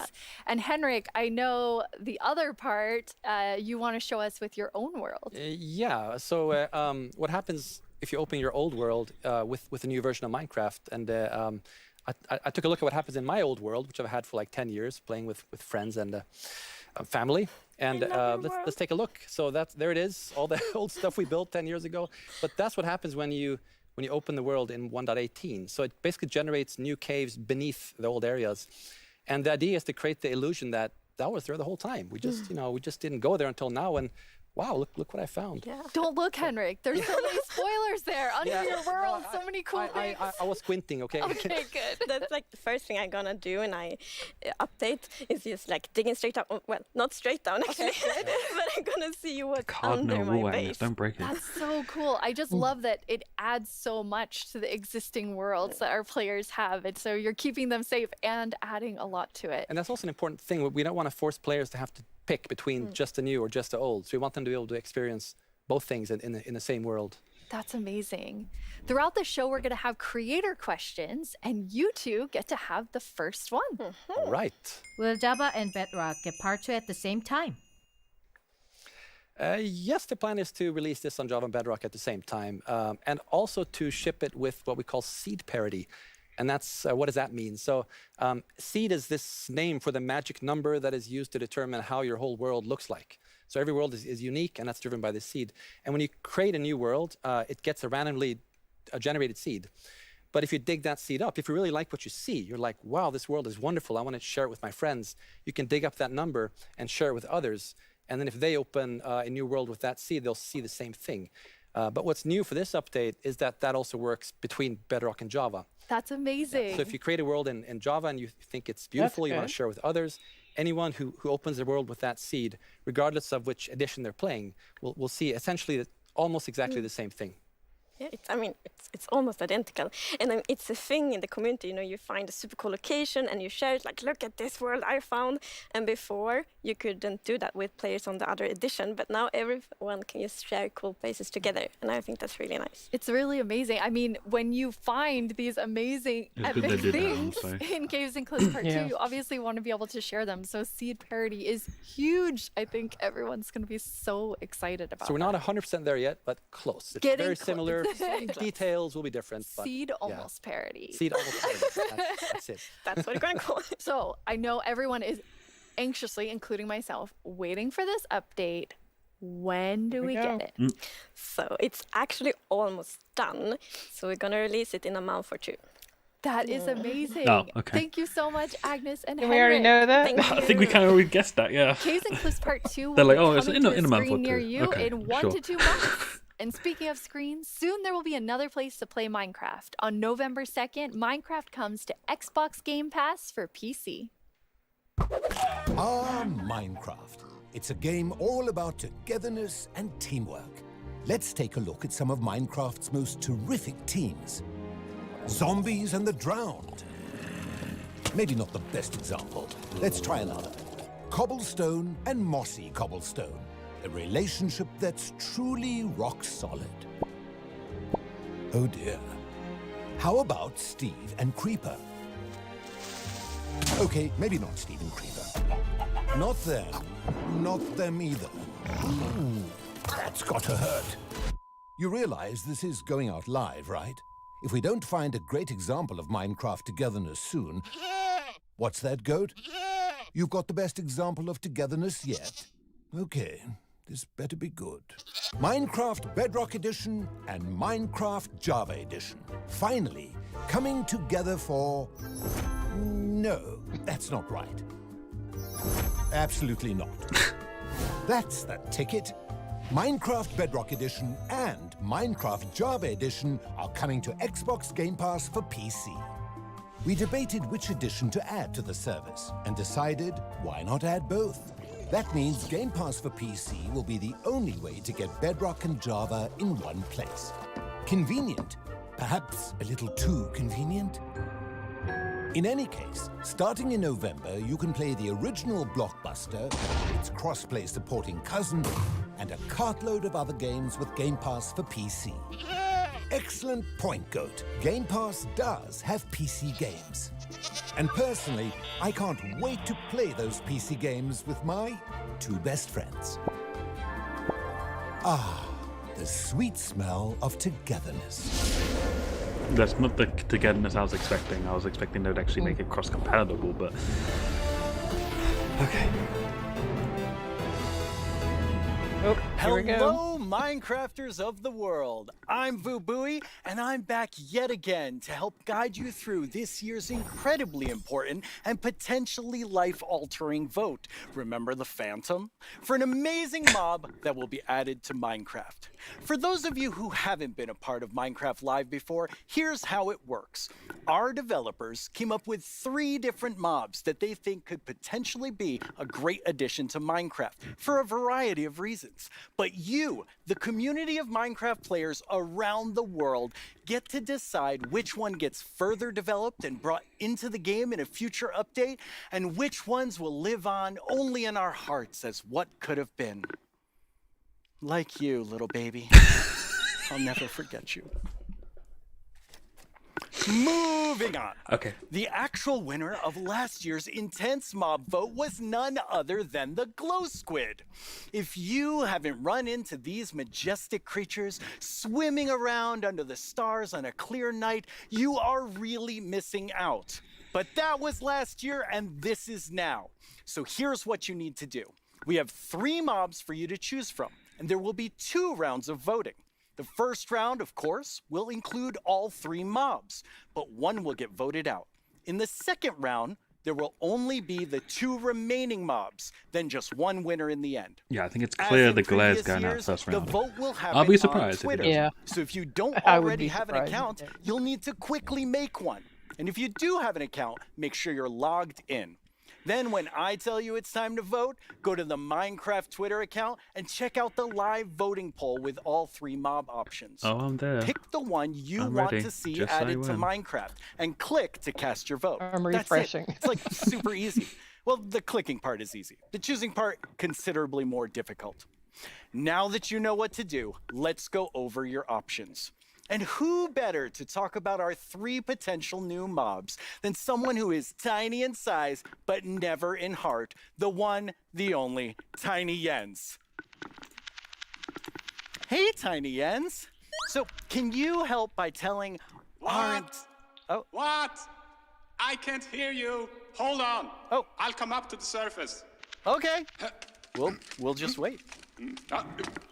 Oh, hey. Oi, oi, oi. Watch it there. Can you hear me now? What? I still can't hear you. Hold on. So impatient. Ooh. Testy. Just Phew. wait. Oh, Tiny Jens, you made it. Can you tell our viewers all about this year's mobs? I'm actually very busy. I lost Tiny Agnes again. I had retraced my steps, and now I have to go all the way back down there. Oh, I'm sorry about that. But don't worry, don't worry. I know someone who can fill in for me. Great. Thanks. Oh, okay. Bye, Tiny Jens. Jens, you're here. Hi, Boo. Hello. Hello. Welcome. Thank you. I Thank guess you. Tiny Jens sent you while he looks for Tiny Agnes once again. Exactly. He just can't It's keep a tough job. It really is. Yes. Well, since you're here, can you please tell everyone all about this year's mobs? Absolutely. So, as you already mentioned, the team came up with 3 lovely creatures that we believe that players will enjoy interacting with, and they are the Glare, the Lay, and the Copper Golem. Those all sound really cool. Absolutely. And to begin with, we have the Glare, which is it's a creature that flies around and doesn't really like dark areas because it knows that in dark areas there might be monsters spawning. Yes. So naturally it goes to those areas and gets really grumpy about it, and that is to bring that player's attention so that the problem can be fixed. Okay. And we are thinking about ideas that in certain circumstances the Glare may even help you light up these areas to solve your monster spawning problems. The Glare sounds amazing. I'm ready to vote Glare now. Yes, but then we have the LA, which is also a flying, lovely creature that loves music and who doesn't? Nice sounds. And if you give it an item, it will start looking for similar items lying around and bring them to you. Okay. And if you also play on a note block, it will drop the items on that location instead. That's useful. Yes, and we imagine that players can maybe use this to make the LA help you with, I don't know, sorting items or clearing up areas. Yeah. I think there are many possibilities. Okay, so vote LA. I get it. Yes, but then we have the Copper Golem.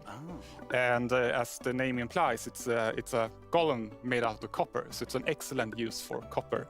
And it will also interact with you, and since it's made out of copper, it will over time it is oxidize a pretty good stage, and maybe turn into a statue. But don't worry, you can deoxidize it using an axe, or it actually carries around a lightning rod on its head, so a lightning strike can also deoxidize it. Wow.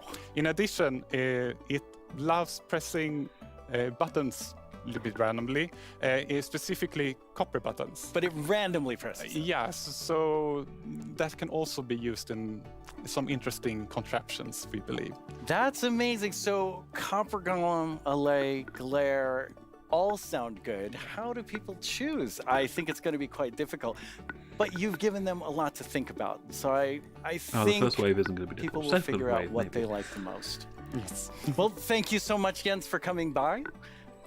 I have now a creator question for you. Hola, soy el 97 de México y tengo unas preguntas para ustedes. Primera pregunta, ¿cómo deciden qué mob poner a votación cada año? Segunda pregunta, ¿cómo se le ocurre al equipo cada nuevo mob? Última pregunta, ¿se basan en los comentarios de la comunidad de fans o es inspiración del equipo?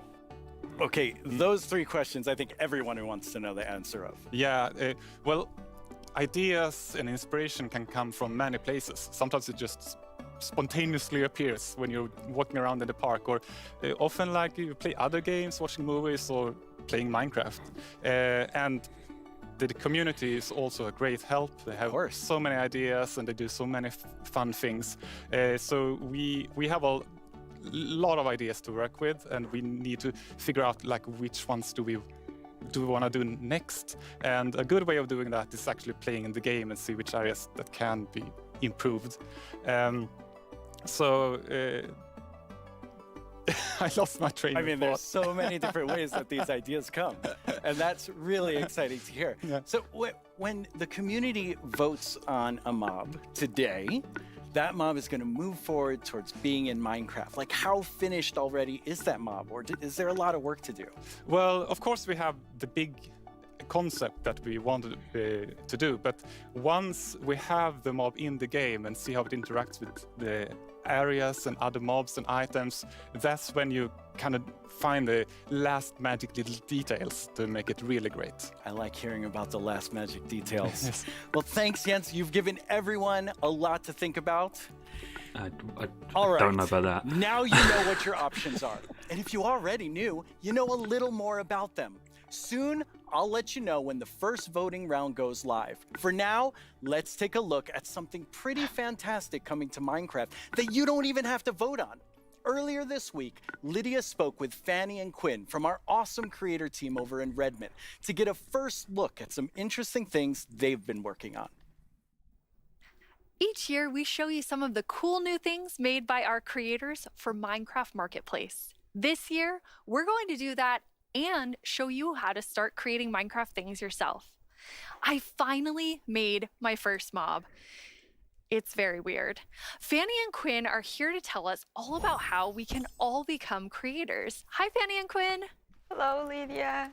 Hey, Lydia. It's so great to be here. Like, just so exciting to talk about our creators, and what a better place to do it than surrounded by the art that they have created. I know. I walked onto the set and I was like, oh my God, those are Jollycraft skins. Those are Cupcake Brianna. That's Ka Studios. It was so cool just seeing all of their skins and worlds and concepts all on the wall.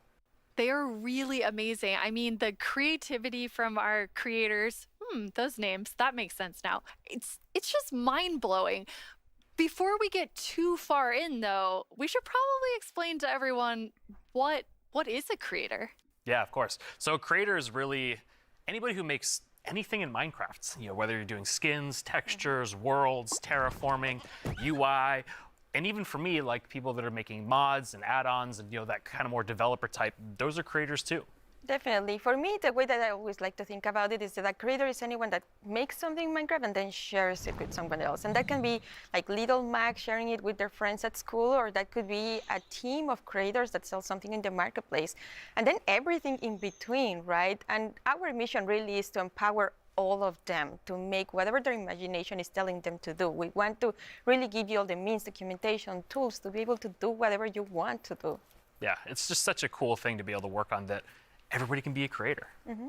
That is so cool. And Fanny, you mentioned tools. I think it's so interesting. Your team is actually building things that creators use to build things on top of. Like, what is your favorite tool that you've made? Oh God, that is such a hard question. We have so many, but I'm going to be a little bit selfish for a second and just pick one that I worked on recently. Like as a manager, I rarely get the chance to actually write code, which I love doing. And this time we had a game jam, and I actually picked a creator community request, which is like implement a damage command that will help you like do cool effects with other mobs. And I just worked with a designer, and we created this together. And I'm so excited to know that the team is actually now taking my code and is going to ship it for real. Very excited about that. Yeah, that was just so cool that you're able to do something just in a game jam, and then it turns into something real that our creators can use. For me, my favorite is the structure animation. Last year, we shipped a map called Suburbia by Jiggerbob that is basically this world that you can manage your city, create plots for commercial, residential, balance your economy. And every single time you place one of those plots, it animates layer by layer by layer, adding just this immersiveness and polish to the map that just makes it, I don't know, above and beyond. That's so cool. I mean, so many of our creators are using the innovative tools that you've made to just like expand what they're working on. And we have some awesome examples of that.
I love how many examples there were of creators just using those tools in all different ways.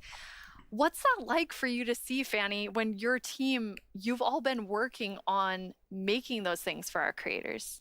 It's definitely one of my favorite parts of like working with creators. You just give them one tool or two and they will make these crazy, amazing things. Like many times I see their creation, I'm like, how did they even do that? Like I know they're using our tools, but I don't know how they did that. It's so crazy. It's mind-blowing sometimes just what they're able to do with just the small little things that we give them. That's really, really cool. And we have a creator question for the two of you. Hey everyone, I'm EYStream, a Minecraft YouTuber, and I've got a question for you. Are these awesome features just for people who have experience in modding or creating content? And if we wanted to, how do people learn more about these features? It's such a great question because the answer is no. They aren't just for, advanced modders or people that have been in the community for a long time. We actually just launched a new website we call the Learning Portal. It's on minecraft.net/creator. And on that site, it basically links out to all of our resources to how to learn how to become a creator, learn how Minecraft content creation works. It also links out to our brand new documentation site that allows you to just go super deep into learning the components and learning entities. And then the coolest thing that we added, which is how we made our mobs, is we use the Minecraft entity wizard, which is created by Yanis, and it's a Blockbench plugin that allows like super easy creation of mobs that you can add to your own Minecraft game. Hello everyone, my name is Yanis. I'm a software developer and Minecraft content creator. In 2017, I started to create my own 3D modeling program called Blockbench. The program is all about creating boxy, pixely models, which makes it perfect for the Minecraft art style. Today, Blockbench supports many Minecraft formats, ranging from Bedrock Edition add-ons to Java Edition resource packs and mods. The program is used by Minecraft creators all around the world to create models, animations, and player skins. Almost all 3D models you see on the Minecraft marketplace were made in Blockbench. And it was even used to design some of the new vanilla mobs, such as the goat and the axolotl. This summer I've collaborated with Mojang to create a new plugin for Blockbench. The plugin makes it super easy to get started with add-on creation by generating everything you need for a custom entity in just a few clicks. I'm going to demonstrate the process by making a simple grizzly bear. To install the plugin, I'm heading to File, Plugins, Available, search for the Minecraft Entity Wizard and press Install. That brings up this handy shortcut on the start screen. Let's go! I'm going to pick a preset that looks similar to the grizzly, like this polar bear, and I'll use the same for the behavior. Okay, now the add-on is created on your computer. Now let's start customizing our model using Blockbench. For this example, because we already have a bear model, I'm just going to recolor the model. Of course, you could also change the whole model to turn it into something entirely different, like this butterfly that I made, and is based on the vanilla bat.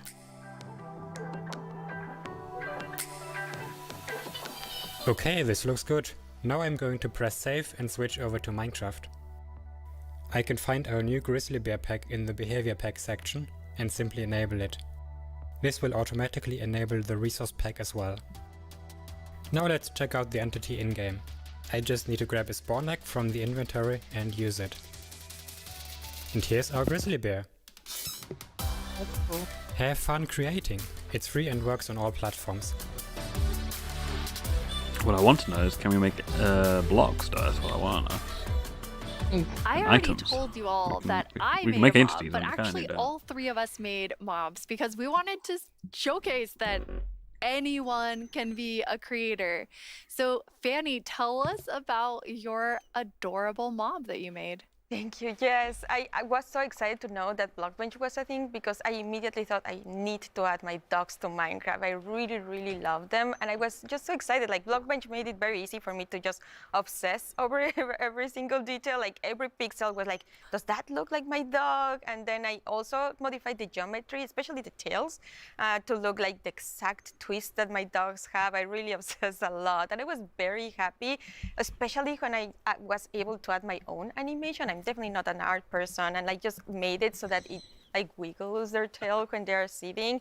I was just so happy to be able to do that. They turned out so good. I thought it was super cute that you're able to get both of them in there. Thank you. So me being kind of born in the Pacific Northwest, outdoorsy. I mean, I'm wearing flannel on the stage.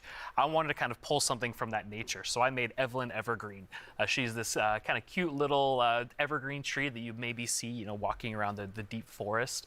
Kind of fantasy driven. Then I've animated the arms and the legs, just these little stick legs that kind of walk around, just to add something, kind of cute and cool to the forests. Her eyes are really staring right into my soul. I love it. I would love to just happen upon Evelyn in the forest. So I went a totally different direction from the two of you. I know, Quinn, you built your mob from scratch. Fanny, you built yours on top of a wolf. I built mine on top of something. I did not animate. I just wanted to do the beginner's course of Blockbench. And so I made something very near and dear to my Florida heart with a twist, which is what I'm calling an alolotl, an axolotl, and an alligator. Looks so kind of like a little dragon. It does look like a little dragon. It's a pretty good mashup there. I think it's great. Yeah, I thought an alligator and axolotl would be super innovative when added together, but it does just look like a dragon. But I'm okay with that because I am a creator now based on your definition, because I made that and I showed it to all of you, which seeing something that you make in a game that you've played, for me for 11 years, it was amazing. It is so rewarding, really, to be able to just do that. So we encourage you all to try it. Like if someone that paint is the only skill that I have, I know everyone can do it. So please go install Blockbench and try it out. We would be so incredibly proud to just see everything that you have built. We would love to see it. Yeah. It's available on all the platforms, and just post them on Twitter, post them on wherever you do, and we'll probably run across some of those, and we love seeing them. Oh, I can't wait to see what everyone else creates. And I mean, I think that our mobs are definitely ready for the mob vote next year, so we don't even have to work on anything else. These three are I think I'll vote perfect. for the dogs. I'm gonna have to talk to the team about that. So we're not professional creators, obviously, by our mobs, even though they're lovely. But Quinn, you get to work with people who this is their full-time job, making Minecraft content for Marketplace What is that like? It's something that I'm just immensely proud of. Like being able to see so many people engage in the marketplace and allow creators to become full-time Minecraft content creators as their careers. I mean, I think it's incredible too because the marketplace doesn't just support these huge studios, but we also have really small independent creators that make just texture packs, or like Shalaquin Schematics, that's just a family on the West Coast that makes their own worlds. And the fact that the marketplace can support all of them and make it their full-time jobs is something that is just so cool. There's so much new content that our creators have made that we put together a video with some of our favorites from this past year.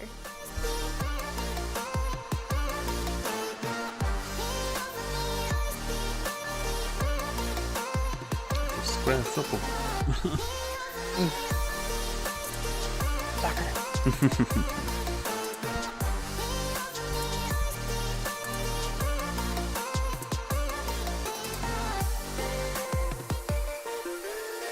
It almost feels like a dream that I'm making a living making content for the marketplace.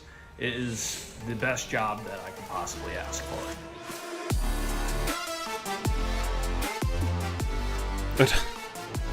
Why? To destroy everything.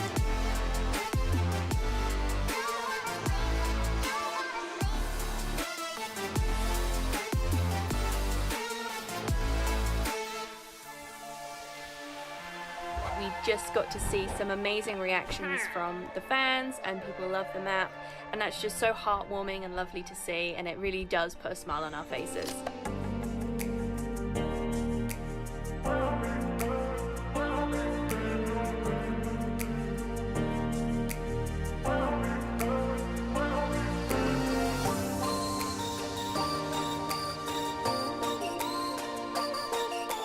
The thing I like most about creating inside of Minecraft is the community that's been built up around it. There's so many amazing creative people, and it's been a privilege to be able to meet and work with so many of them.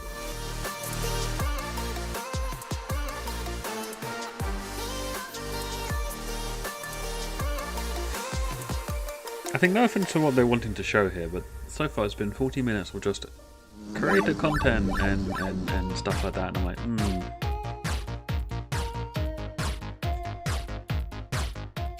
The end of podium in the middle. Oh no! Spoilers!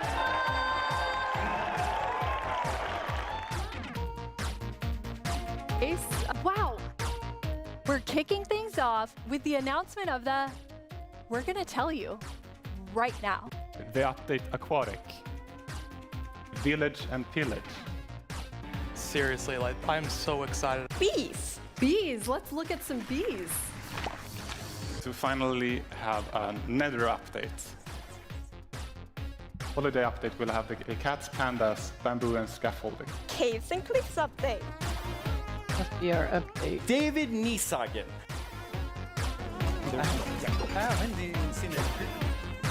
I am the one that gets to decide how difficult the bosses are. こんな感じで The results of the first vote are in. The winner is Tiger! Mountains. It's the Glow Squid! This is your chance to have a say in what goes into Minecraft.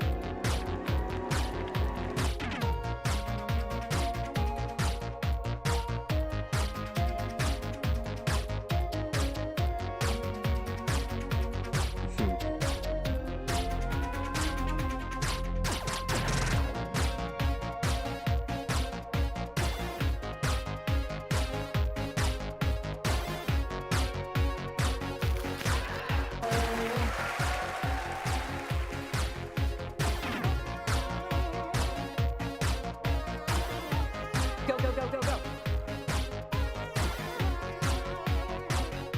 What should I do now? Moppy!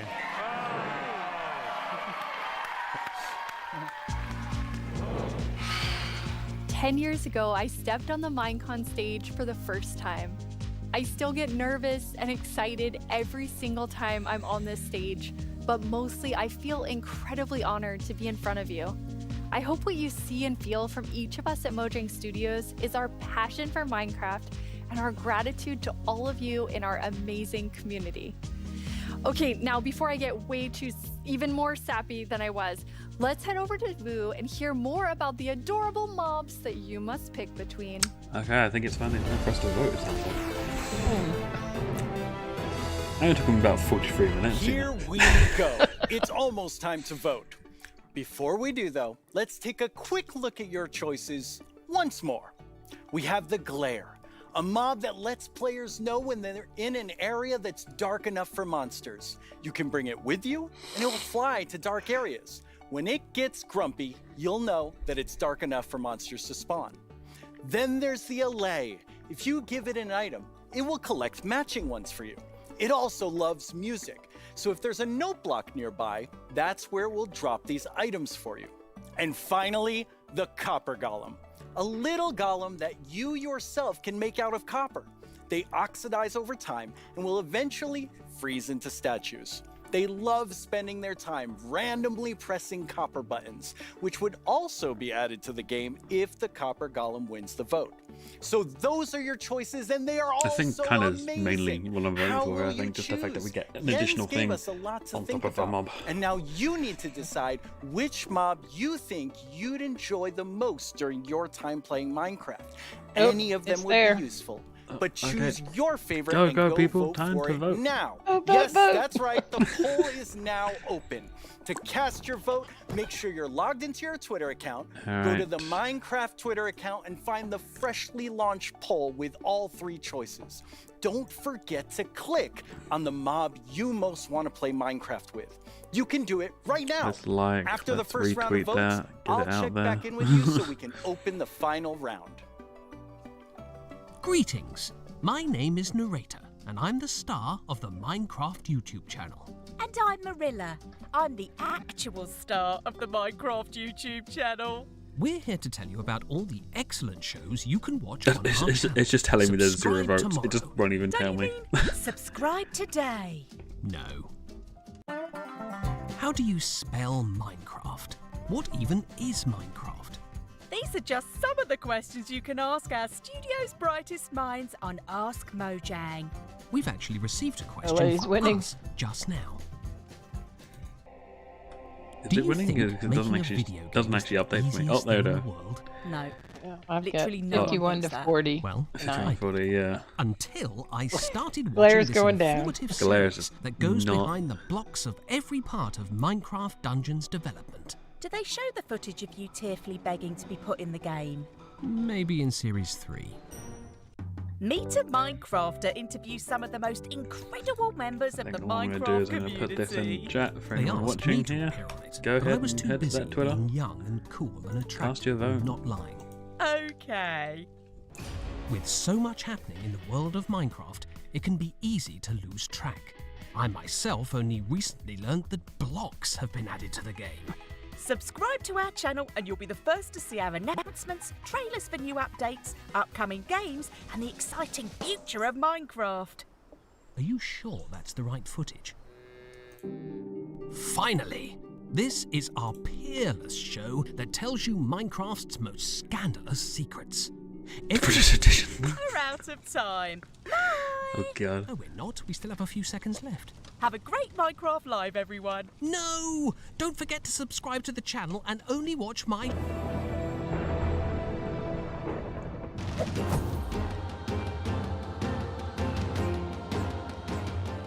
Now let's welcome Laura to talk all about Minecraft Dungeons. Hi, Laura. Hi.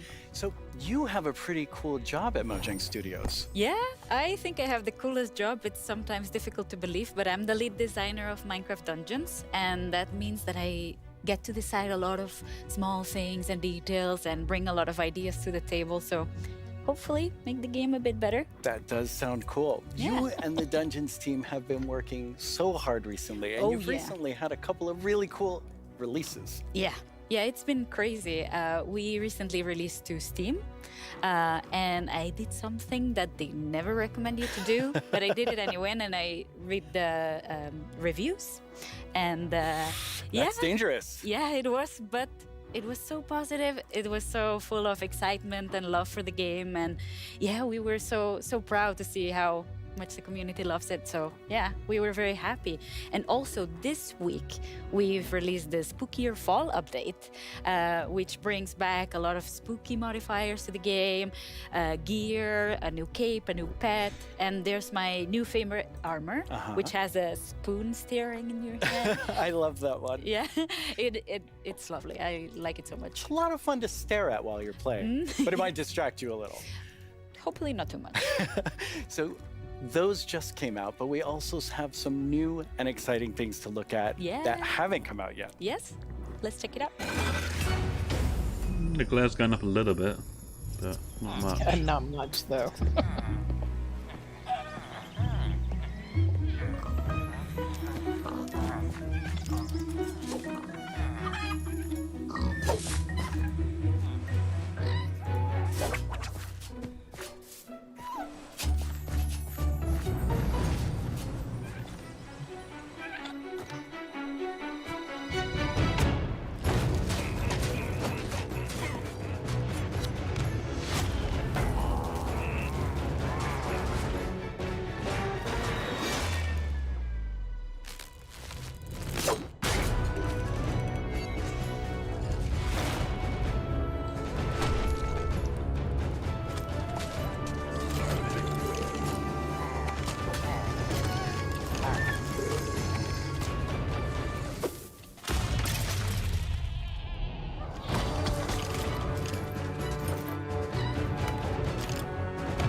They're adding emotes to dungeons now? Okay.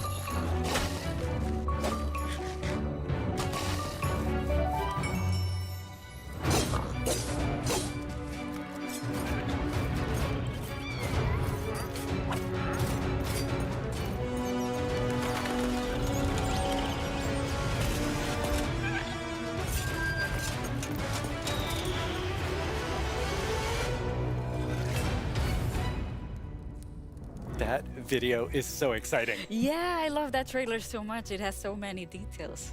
So there's a lot going on in that video and a lot to talk about, but why don't we start with, now that DLC is done, what are seasonal adventures? Right, yeah. Now that we are over with the story of the Orb of Dominance, we sat together with our friends at Double 11 and we started working on seasonal adventures, which are a new way for the player to progress through the game and increase in ranks, gather points, and hopefully get cool rewards at the end. That sounds amazing. Yeah. So how long do they last?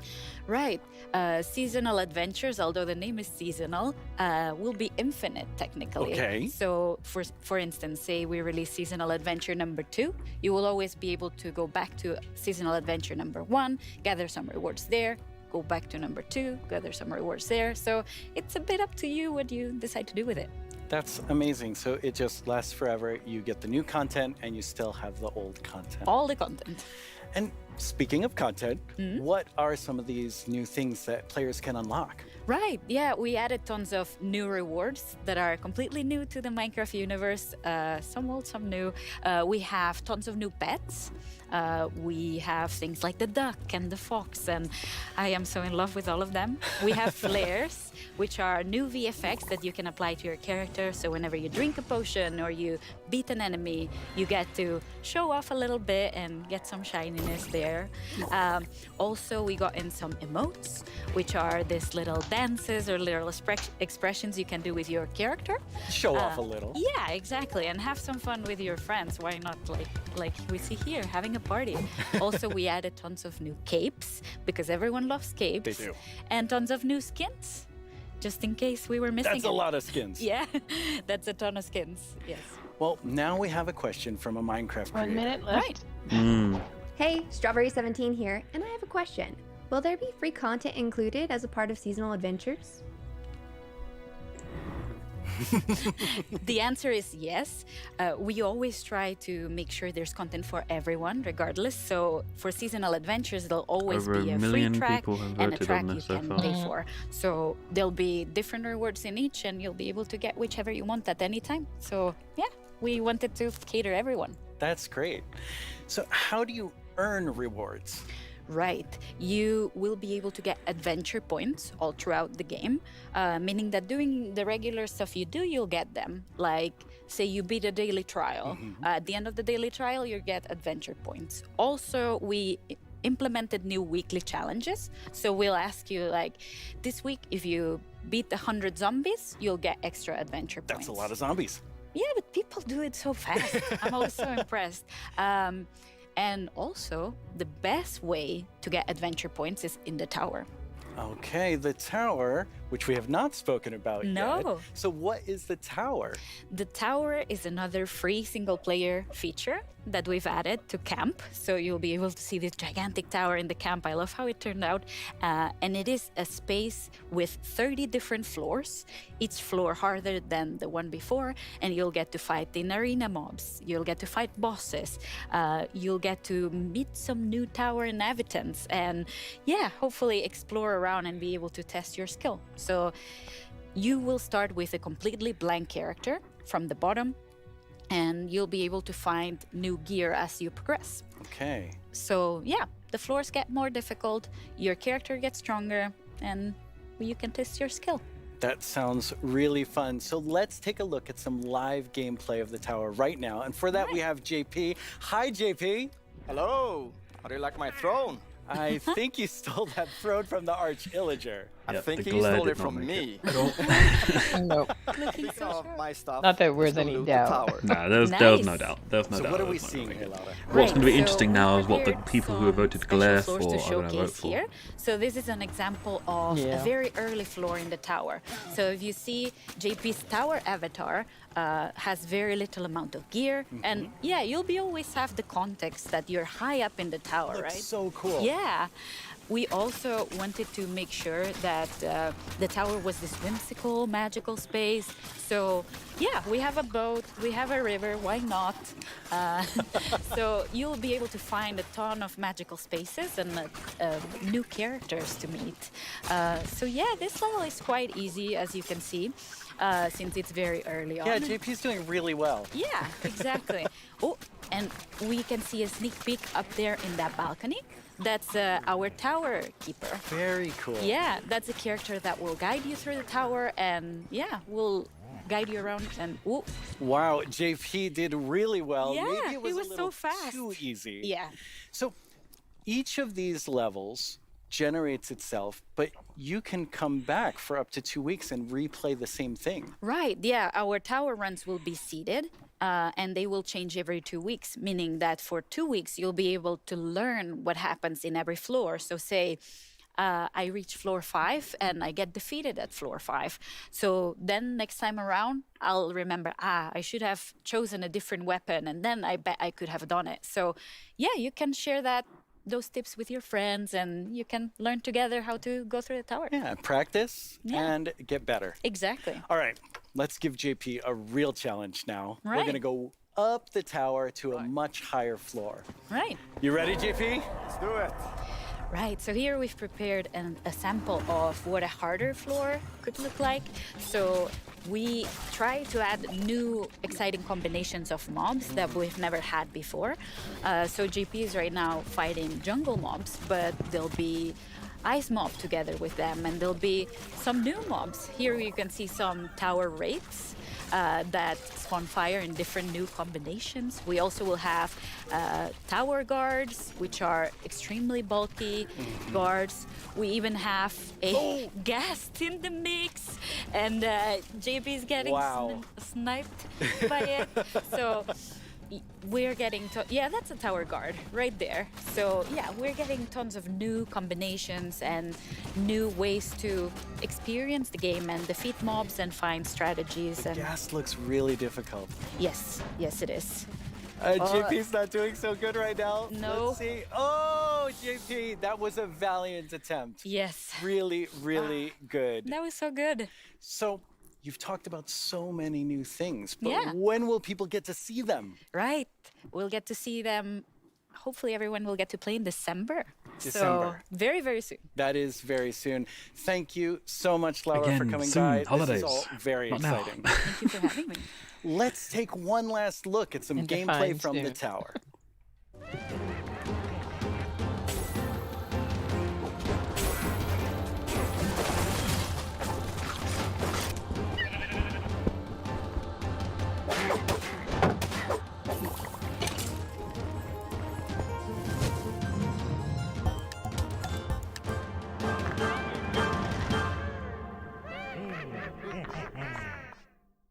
Once again, our friends at Element Animation have made us something to enjoy and perhaps even sing along to, all while taking us through everything you can do right now from Caves and Cliffs Part 1. Try not to get this one stuck in your head all week. I only say this because it's been stuck in mine. Hey, you two! Have you discovered all the features in Part 1 of the Caves and Cliffs update? Well, there's brand new colored candles and the lichen makes rocks glow. You'll find some amethyst if you look inside a geode. The buds grow into clusters, then you get shards when they're mined. These are just a few of all the things there are to find. Sure. Like jump across some drift leaves, make your paths from these. Spending too much time in powder snow will make you freeze. You can mine raw copper, smelt some ingots into blocks. A lightning rod and thunderstorms will stop you getting shocked. Copper oxidizes, but to stop it, make it wax. Craft your raw ores into raw blocks if you've got too many stacks.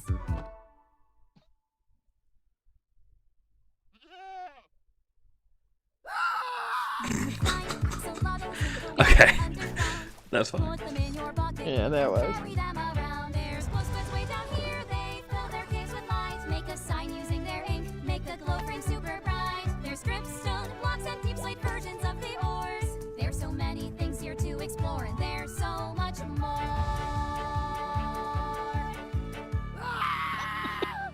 So much more. Oh, well, it's been quite the turnout for our first round of mob voting. Has it? You have made your decision, and now one mob must go. There goes We have the Blair. Glare, the Allay, and the Copper Golem. But you, the community, have spoken, and now one mob must leave the race. And that mob is the Glare. So that still leaves two amazing mobs to choose from. Which one do you want? Will it be the Allay or the Copper Golem? How do you see yourself playing and interacting with them in the future? Which one will make your game life easier or more fun? Or like the Year of the Phantom, way more Yep. It's terrifying? already up. Don't worry about what anyone else wants. This is all about you and how you want to play Minecraft. But make your decision quickly because it's time to vote again. There you go, There's people. a brand There's new another poll link for people just to vote in. posted to the Minecraft Twitter account with only these two mob finalists to choose from.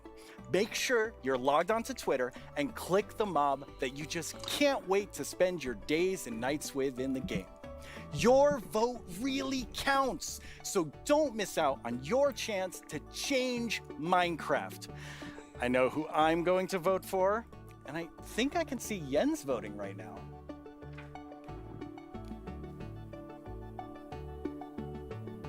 Okay, so I know this will come as a surprise to pretty much all of you, but I definitely didn't love everything about school. Maybe that would have been different if I had Minecraft in my classes. Minecraft how are we doing with Education that right Edition now? is available for schools, homeschools, and after-school programs. You can explore awesome education content in Minecraft Marketplace.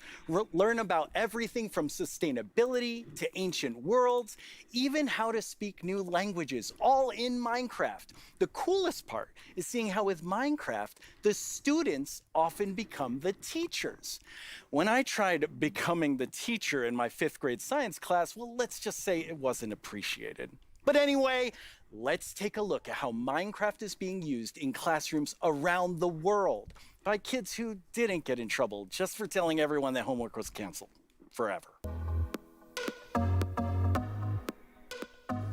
Young people all over the world are using Minecraft to explore issues that matter like social justice, climate change, and indigenous rights. LA.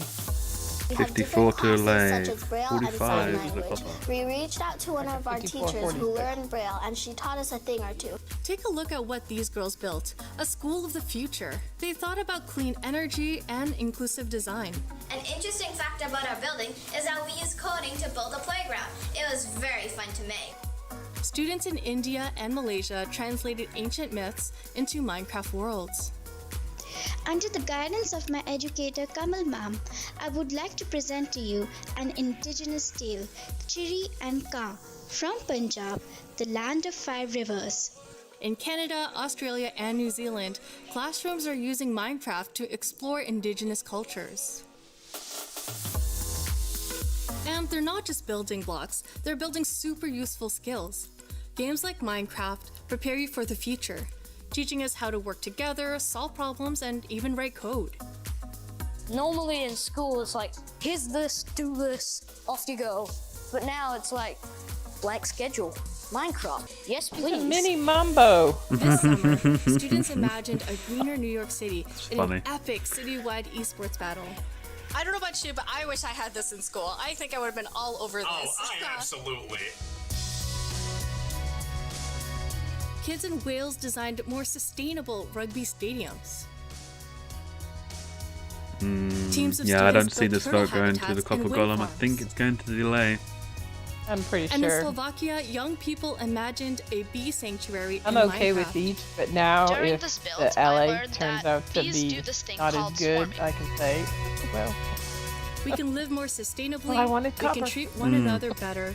And can we all agree that learning should always be fun? Let's build a better world together. Game on! it is very close, however. It is pretty close.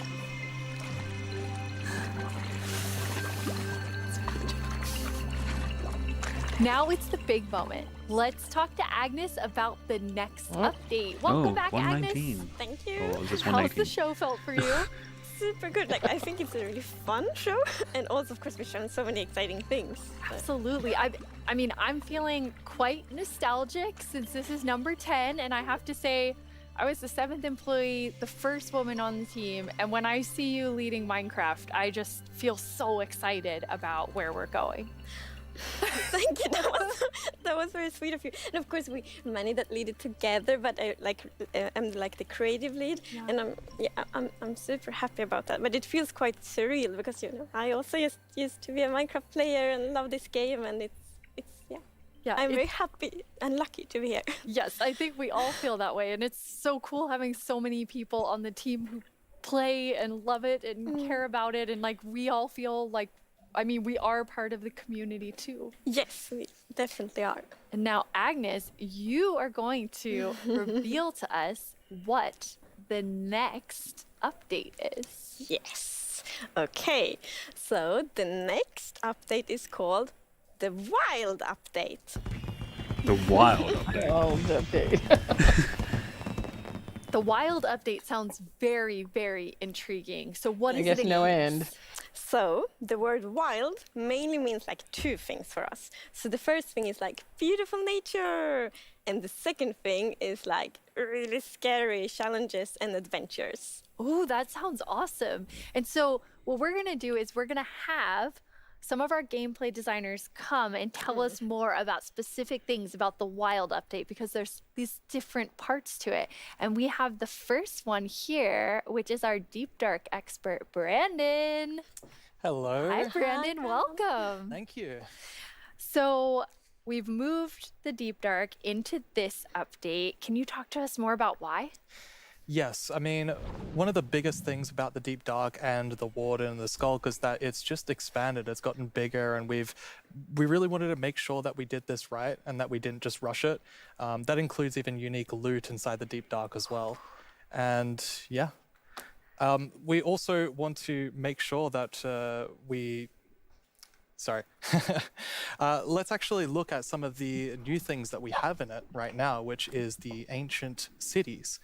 That's awesome. I can't wait. Oh, wow. Ooh. Oh, cool.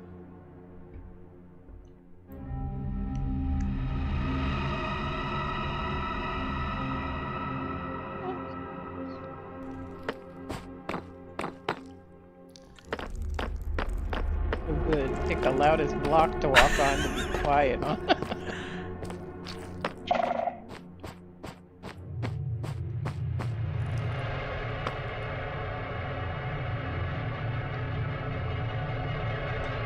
It's very, very spooky, isn't it?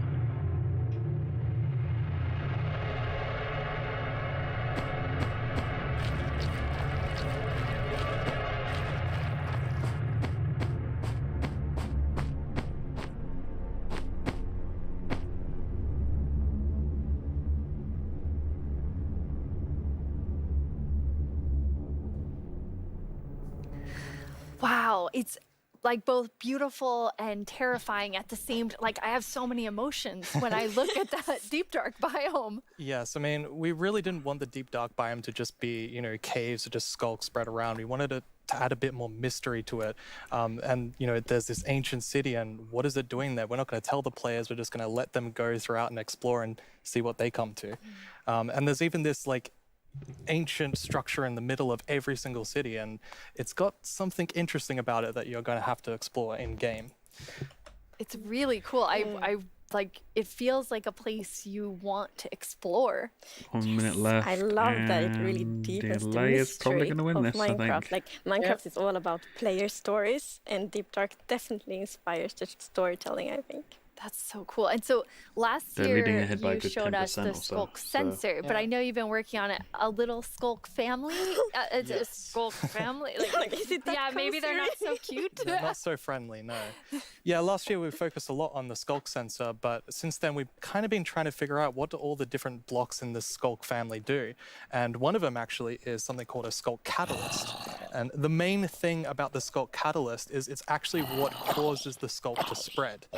As you can see here, whenever a mob dies, such as a zombie, near the Skulk catalyst, it actually spreads Skulk underneath it.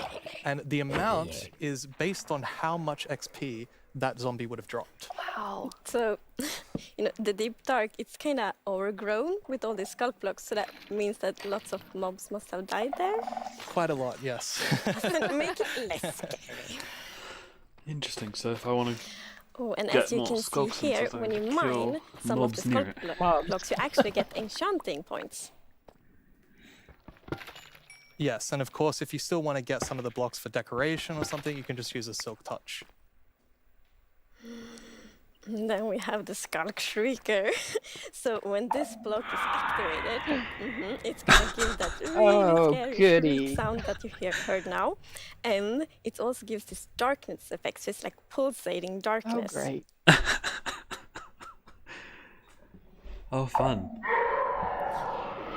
Oh, it's like being in a haunted house. Sneaking and I'm you totally step on a putting that in a Skulk haunted sensor, house. even Oh my sneaking goodness. it will activate. Wow, okay, definitely not a friendly family. No. And I will say to our younger viewers, in a minute we're gonna show you a clip that's a little scarier. But I mean, Brandon, those have so many things that I'm about to players show you can something do with that's gonna them. Like, blow your what do you mind. imagine It's them doing? I think the Skulk Catalyst is going to be really interesting because, you know, when you could create a mob farm with it, like through the tech community.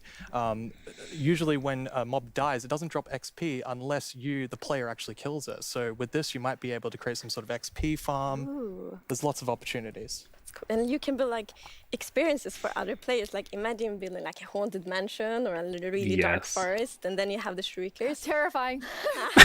So then, you know, when I'm players totally out doing that. walking, and then they activate the shriek, and hear like. That's amazing. Or you Nice can- alarm for you your do base. that all around your world, and just whenever anyone's visiting I'm you, not gonna be. It's done. It's over. It's shriekers over. are just No. Oh, I got it. We have a community question for you. Hi, it's Jinjam from Germany, and my question is, what was the inspiration behind the Shrieker? Yeah, I mean, that's an interesting question. From the art side, we actually had the inspiration behind the human larynx, which is like the vocal cord or vocal structure or something, just something that represents kind of creating sounds.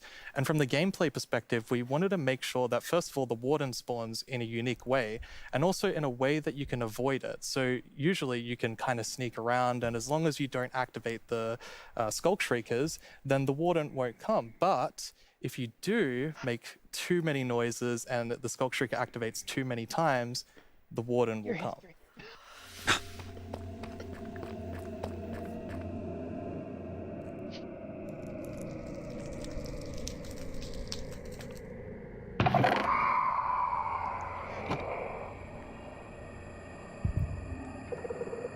Oh, I don't like that darkness thing. I love it. I want it. I don't like that darkness thing. Oh, there's more of them. Yep. Wait. They just come out of the ground. It came out of the ground. Oh my goodness.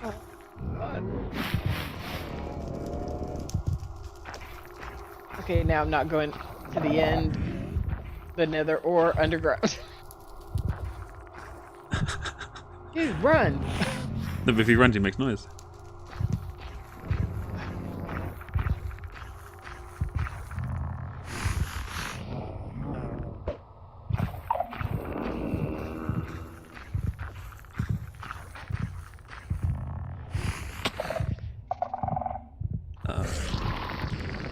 You're in trouble. Yep. It does the heartbeat. Like your heartbeat. Oh, eat like, that. Oh my Eat god, that. you're gonna die. I'm kind of back to thinking that the Skulk family is very adorable and sweet after seeing that. Wow, there is a lot there, Brandon. Definitely a lot to unpack. I mean, the first thing is that the warden actually emerges underground. So that means Yes. you know that wardens are kind of in the So deep you never dark, know where in the they are. walls, under the floor. And it also has developed a sense of smell. So, of course, you can sneak around and try to be, you know, quiet and not to get detected. But unfortunately, the warden's still going to be able to sniff you out and find where you are. And if it sniffs you while you're really close by, then it's going to start noticing you. Wait, so basically the warden is like, smell that? It's happening. And just like going for the Pretty players? much, yes. It's not going to be fun for you. No, and I love that we're adding that like sneaking gameplay, because we haven't really had that before. So, you know, we are in the deep dark, everything's super dark, and you're sneaking, trying to find the treasures, trying to avoid the warden. I think it's something really exciting with that. It's really, The really mischief cool. in me I is mean, very I think excited. you're definitely up to the Yeah, I bet. terrifying level, Brandon. And I just love how much you've I know, expanded your brain's the just deep dark going to 90 feel miles an hour. It's, it's so immersive. Yes, definitely. It's really amazing. Thank you so much for joining us and scaring us half to death. No worries, that's my job. He's our expert. Like, if you want to do something scary, it's like, Brandon. Thanks, Brandon. Thank you so much, Brandon. So, Agnes, the deep dark is one part, this sort of very adventurous side of the wild update, which the name is starting to really become clear after talking to Brandon. And then the other part you said is really this more of that beauty and, you know, the atmosphere of Minecraft. Yes, so we want to like celebrate the wilderness of Minecraft. And one thing we want to focus on is immersion. So when you play Minecraft, we really want you to feel that you're inside the Minecraft world. Actually, like we are now. So beautiful. And we also want to focus or have focused on biome diversity. So we want to find like a unique identity for different biomes. For example, the birch forest, as you can see in this beautiful concept art. So in the birch forest, we want it to be like light and peaceful, and the sun reaches the ground, the trees are taller, and the flowers, things like that. It's really beautiful. It looks very Swedish in the birch forest. That's true. That's actually a very Swedish forest. Yeah. It's gorgeous. And then you have, so you want to add more atmosphere So to the just different concept art biomes, at the but minute, there's so, one okay. biome that you want, I mean, I would say you're giving it quite an overhaul. It's getting a lot more in the wild update. Yes, that's true. And that's the swamp. Oh, Our art team is just so amazing. It's such a beautiful concept art. And as you can see here, the atmosphere is really different from the birch forest as well. It really is. It's amazing. So we have another one of our gameplay designers here and our swamp expert, Corey. Welcome, Corey. Hi, Corey. Hey, it's absolutely wild to be here. Oh no, Corey. The puns are so quick to start. Where's DC when you need him? Corey, after all. Yeah, it's very on brand. So you're going to tell us about all of the, I mean, there's a lot of exciting things coming to the swamp. So what are we getting? Yes, there are a lot of awesome things coming. The first of which is the boat with the chest in it. Yay! Hey! Yay! We were just talking. I wanted that. Yeah, there it is. Boat with chest.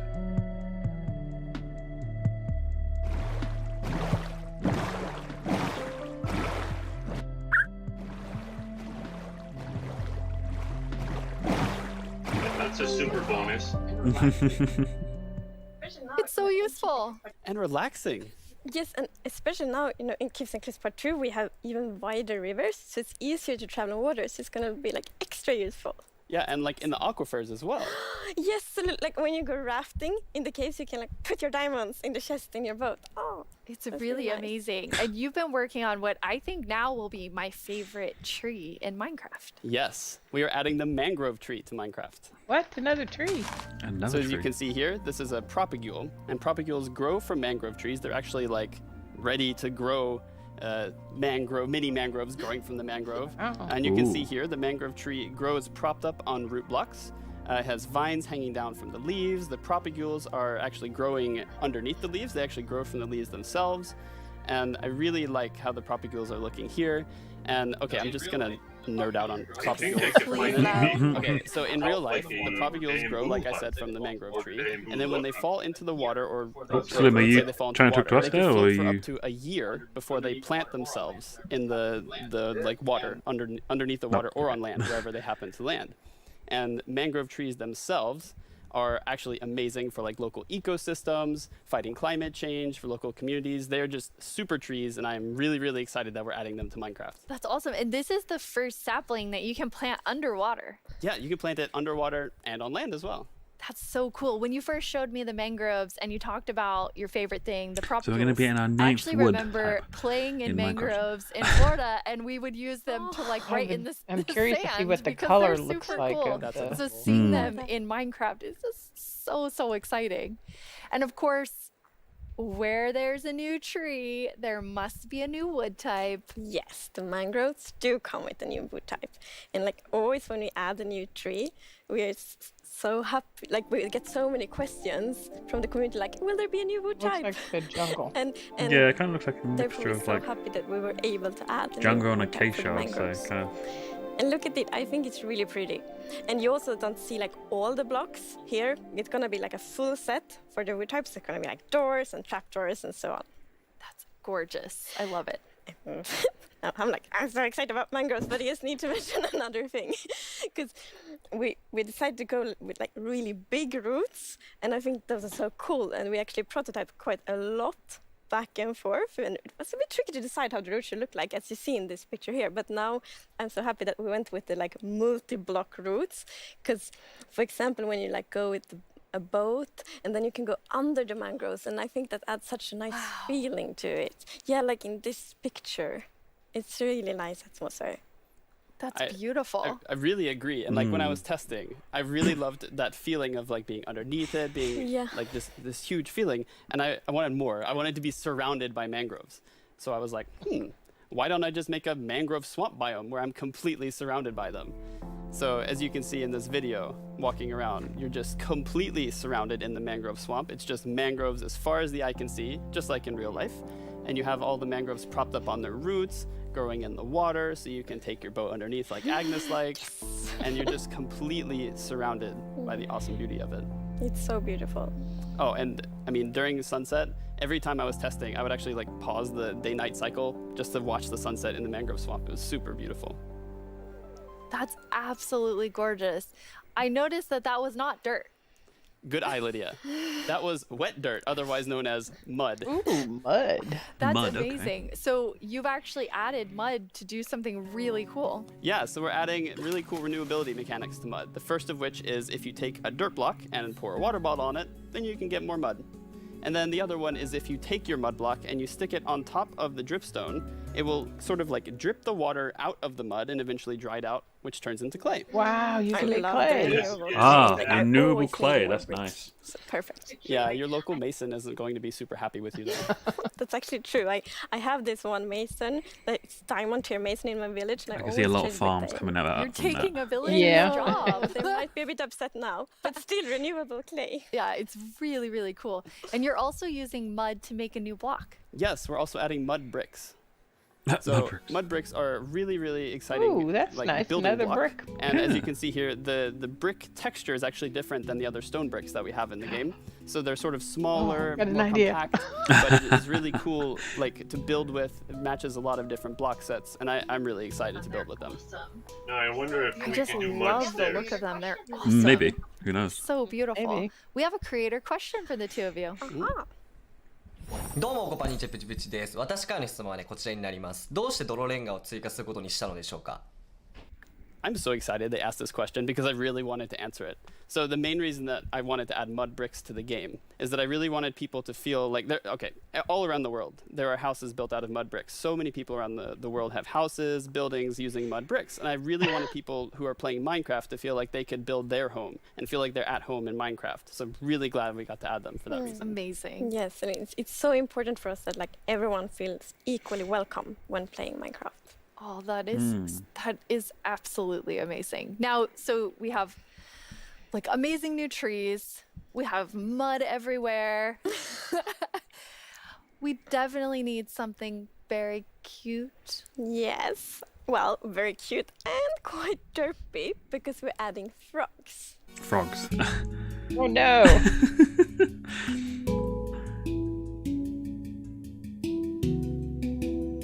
Oh goodness, the animation of the riveting.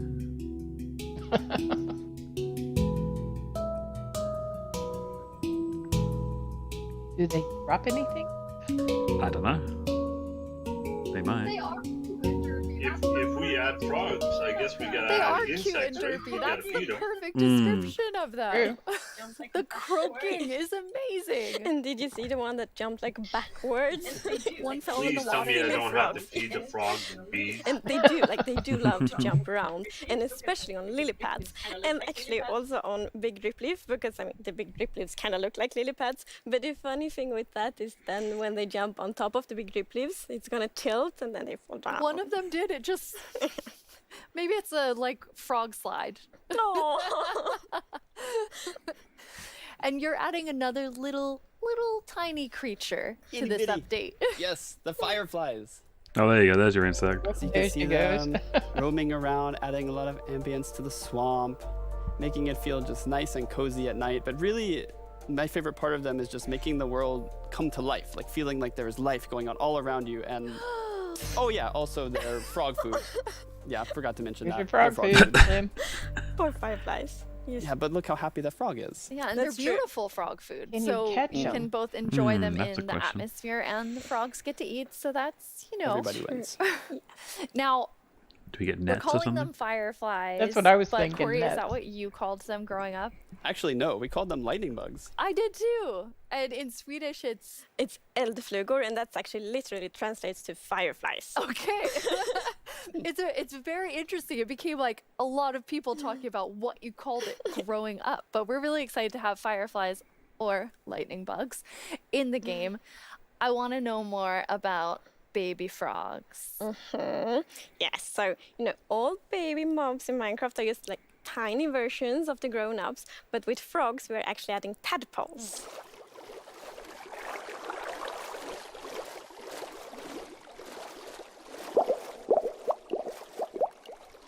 All right.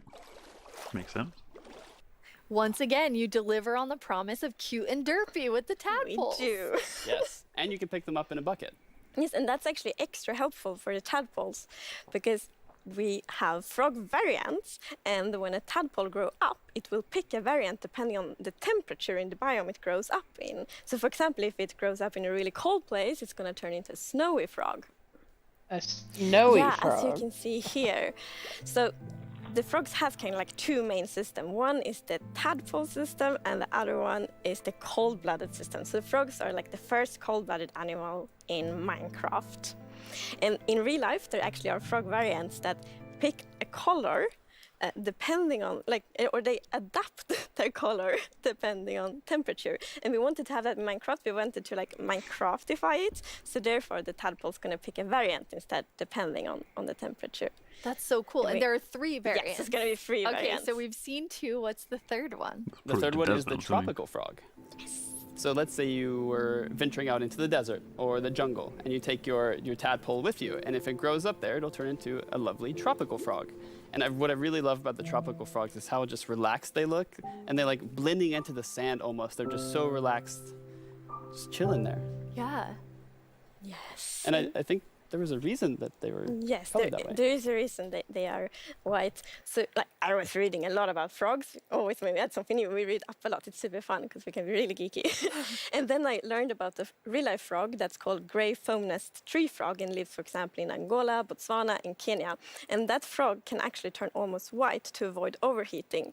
So that's like the inspiration for the tropical frog in Minecraft. I love all 3 of them. And you have these different color variations, but you also have something else special about the frogs. Yes, so each frog variant is going to have something unique that will be useful for the players. But we actually don't even know what that is yet because we are working on the frogs right now.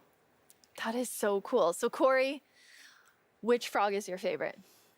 Oh, it's got to be the snowy frog. They look so cozy. Ooh, I'm tropical frog. I'm very interested to see which one the community loves the most. I love them all of them. Yeah, exactly. Thank you so much for joining us, Corey, and taking us into a deep dive of all really cool swamp things. Yeah, happy to be here. Thank you, Corey. Thank you, Corey. Corey. I'm just going to hop on out of here. Bye, Corey. So many puns. I like that, though. This is quite an awesome update. And I mean, I really see the name for the Wild update. You get a bit of everything in it. Yes, and I love the contrast. Yeah, as you can see in this pretty concept art, it's really like that beautiful nature and the super terrifying deep dark. And I love that contrast between these 2 things. It's absolutely amazing. Well, we're getting close to the end of the show. And as always, the time has flown by. And a lot has happened during this show. So let's look back at some of the biggest announcements, and then we will reveal the winning mob.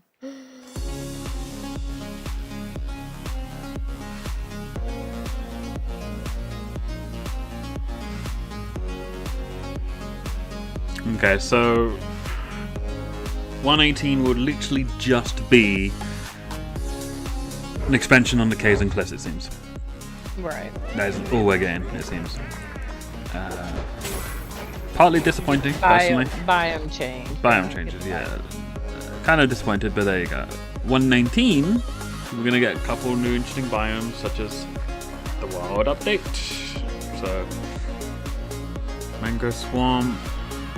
The Deep Dark. Deep Dark. Frogs. Fireflies. Go to a chest. Oh yeah, renewable way of getting clay and mud. Clay, yeah. Deep Dark, yeah. With this little, well, it's not little, but this dungeon-like thing. Yeah. Way of making skulkers. This is interesting. Yeah. Oh yeah, boats of chest. Can't forget about the boats of chest. Don't forget those boats.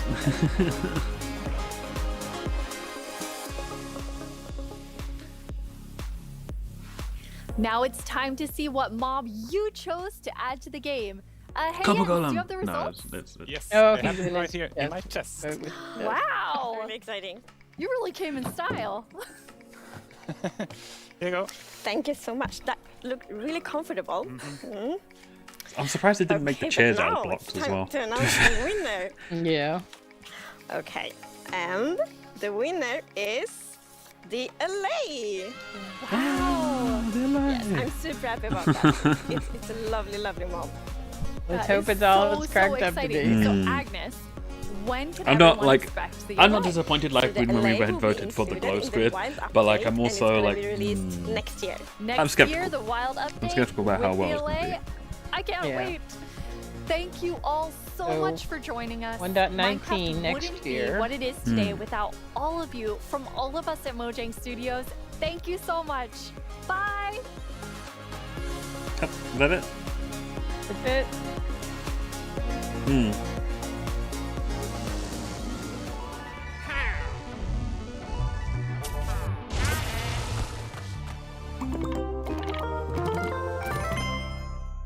It should have ended with the screaming goat. Yes, I should have done, yes. Okay, well, I can't stick around for too much longer because I do need to go and do some things. But just to, I guess, wrap up my thoughts on this stream. So, a bit of a lackluster stream, I think. I was expecting to see more. I was kind of hoping they would, I don't know. They were really diving too much into the creator stuff and like and that sort of thing, and I'm like, yeah, that's cool and all and everything, but like most people here could like learn about what the update was going to bring and like when's it coming out, and okay, they're now saying within a month or two. Still not as precise as I was hoping, but it's like, okay, fine, whatever. It's something. It's something at least. So, you know, so for anyone, I suppose, who's like, you know, like us with AthosCraft waiting to start their world sort of thing again, we're probably looking at maybe around, let's see, probably the beginning of December, probably, as being when it'll be update time, probably.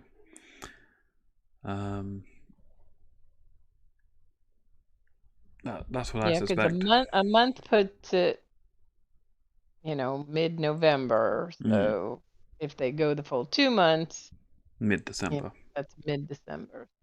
Somewhere between mid-November and mid-December, probably it'll drop. Yes, that's what I get the feeling on as well. And considering it's just the caves and cliffs, nothing else. Probably sooner. It'd probably be sooner than later. Like, we're not getting down the dark or anything. So it's like the deep dark, whatever it's called. Deep dark.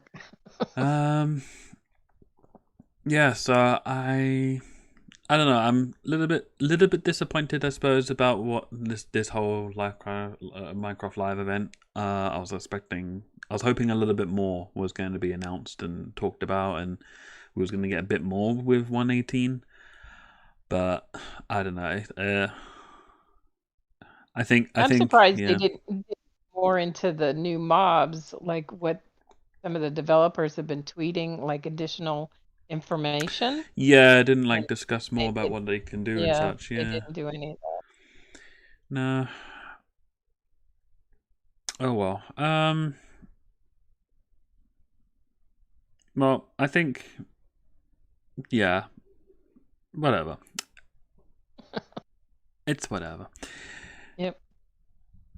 Well, I suppose. Did I guess the second round of voting? Maybe. I guess but so. Delay won, so. Yeah. You guys disappointed? I'm not disappointed. Like last year, I was super disappointed. I was like, what the hell? Yeah. Why have we got the glow squid? But this year, I'm not disappointed as such that Delay has won. Right.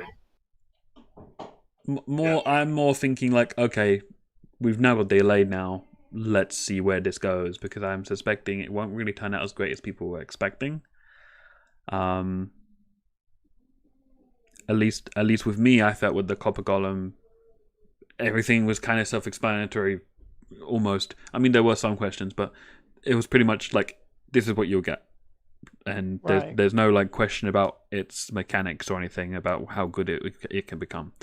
Also going to work with the community and see the different builds that come out with it and the different applications, I guess, that come with it. And from there, you know. I am pretty happy, though, about some of the things they showed for 119. I'm super excited about the the Deep Dark personally. Oh goodness! The Deep Dark new block. They did not say if there were stairs with it. I really hope there is.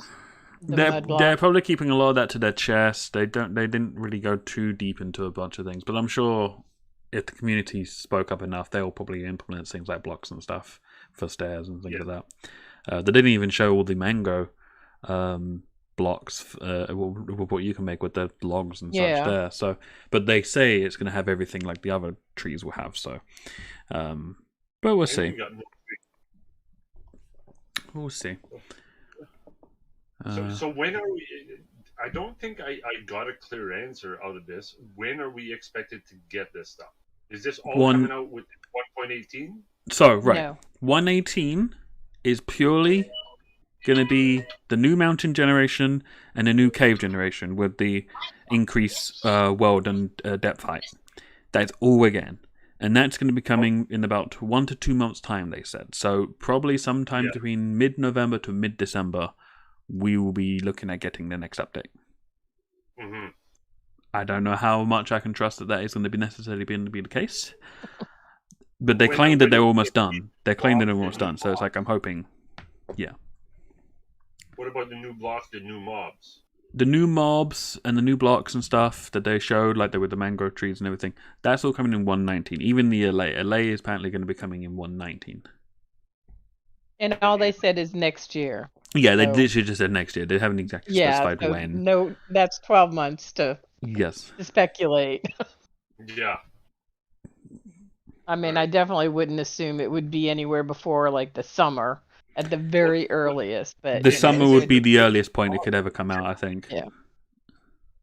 Did they not say that new mobs are generally nearly complete and they're releasing also within the next month or two? Are you talking about the LA? Yeah. No, because the LA... No. Unless they had showed footage of some of these mobs, all of that was just simply concept art and just like, oh, this is what this is what we're planning. Here's a little animation of what we're wanting it to do. But the mob has not been created yet. They're gonna need time to create it. And if 1.18 is coming around the corner, they're not bringing it out in 1.18. Yeah, and she said at the end of the vote that they will be in the wild update. Mm-hmm. Right. Okay. So that's the plan. Yeah. Right. There you go. But that's pretty much it, I think. I'm not like, super thrilled about what's coming with 1.18 because I was hoping they were gonna bring more. They've cut things back more and more as the year has gone by with 1.18. And I didn't even hear any mention of the archaeology thing. That didn't even get an outright mentioned. So I don't know where that's gone. There'll be 1.21. Probably. Who knows? But hey, if they're true about the fact that they were getting 1.18 in a month or two from now, and it is only going to be a month or two from now, and they're not like suddenly going to turn around and be like, oh, we need a couple more months to get it finished, then fine. I'm like, okay, we can be done with season 3 of AthosCraft. We'll be moving on to season 4, and we can all start fresh and start working on some cool builds that we had plans and such. And I think I probably will not worry too much about what they necessarily bring into the game, and more just start focusing on builds and such that I wanted to build. It really doesn't matter whether they bring new mobs, don't bring new mobs, what happens, what not. When 1.18 Caves and Cliffs releases, I'm excited just about the Caves and Cliffs myself. Mm-hmm, mm-hmm. For me, it was mostly the world generation. The fact that we get to go deeper and higher in the game now. We can there's more room to play. How has sorry, Tony, is it just you, me, and Purple now in the chat? We're the only ones in the voice chat right now. Yes. Have you guys checked out a couple of experimental worlds and just played around and stuff? I have not, no. And I'm kind of like chosen to wait until they've got a more solid world sort of I to go have with? extensively. I've tried it out. I've been playing around and exploring how generations are working, and I've seen how my worlds change with each update. I'm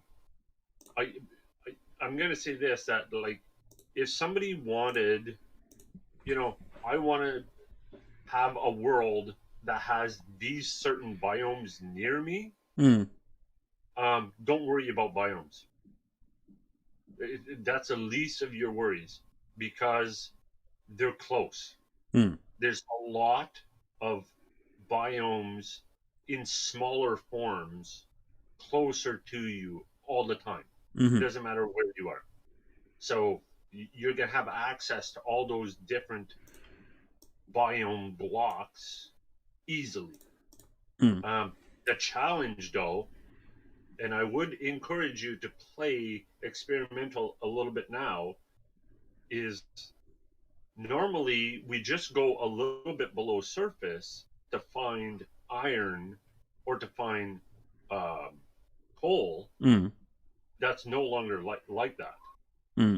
You're as soon as you see a mountain, run up the mountain to get your coal. That's gonna be the most prominent place to get it. If you want iron, you're going down to level 22. Yes. And that's where you want to mine, Yeah. But it's not. It's even at level 22.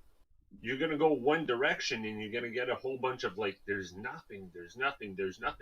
You'll turn around and you'll be like, holy crow, there's so much iron. Yes. So you could dig forever and find nothing, and then just turn around, the simplest thing, and there's an abundance of it. So it's weird the way that it generates now. Yes. So I don't want to interrupt you, but I just wanted to say something. So I'm still live in a minute. So I was just going to say, I am going to, I think pretty much end it there now. I think for now. So yeah, that was Minecraft Live. I was hoping a bit more, but in the end, it's what it is. But yes, hello Garth. You just reached the end of the stream. Sorry.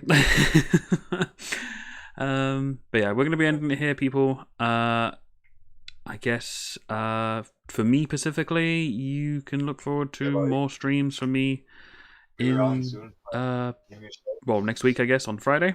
But yeah, and I'll probably have some more thoughts on the whole Minecraft Live thing then, I'm sure, as well. Start after processing it all. So yes, anyway, that's going to be it. I'll catch you later. Bye, everyone. Bye. Bye. Bye.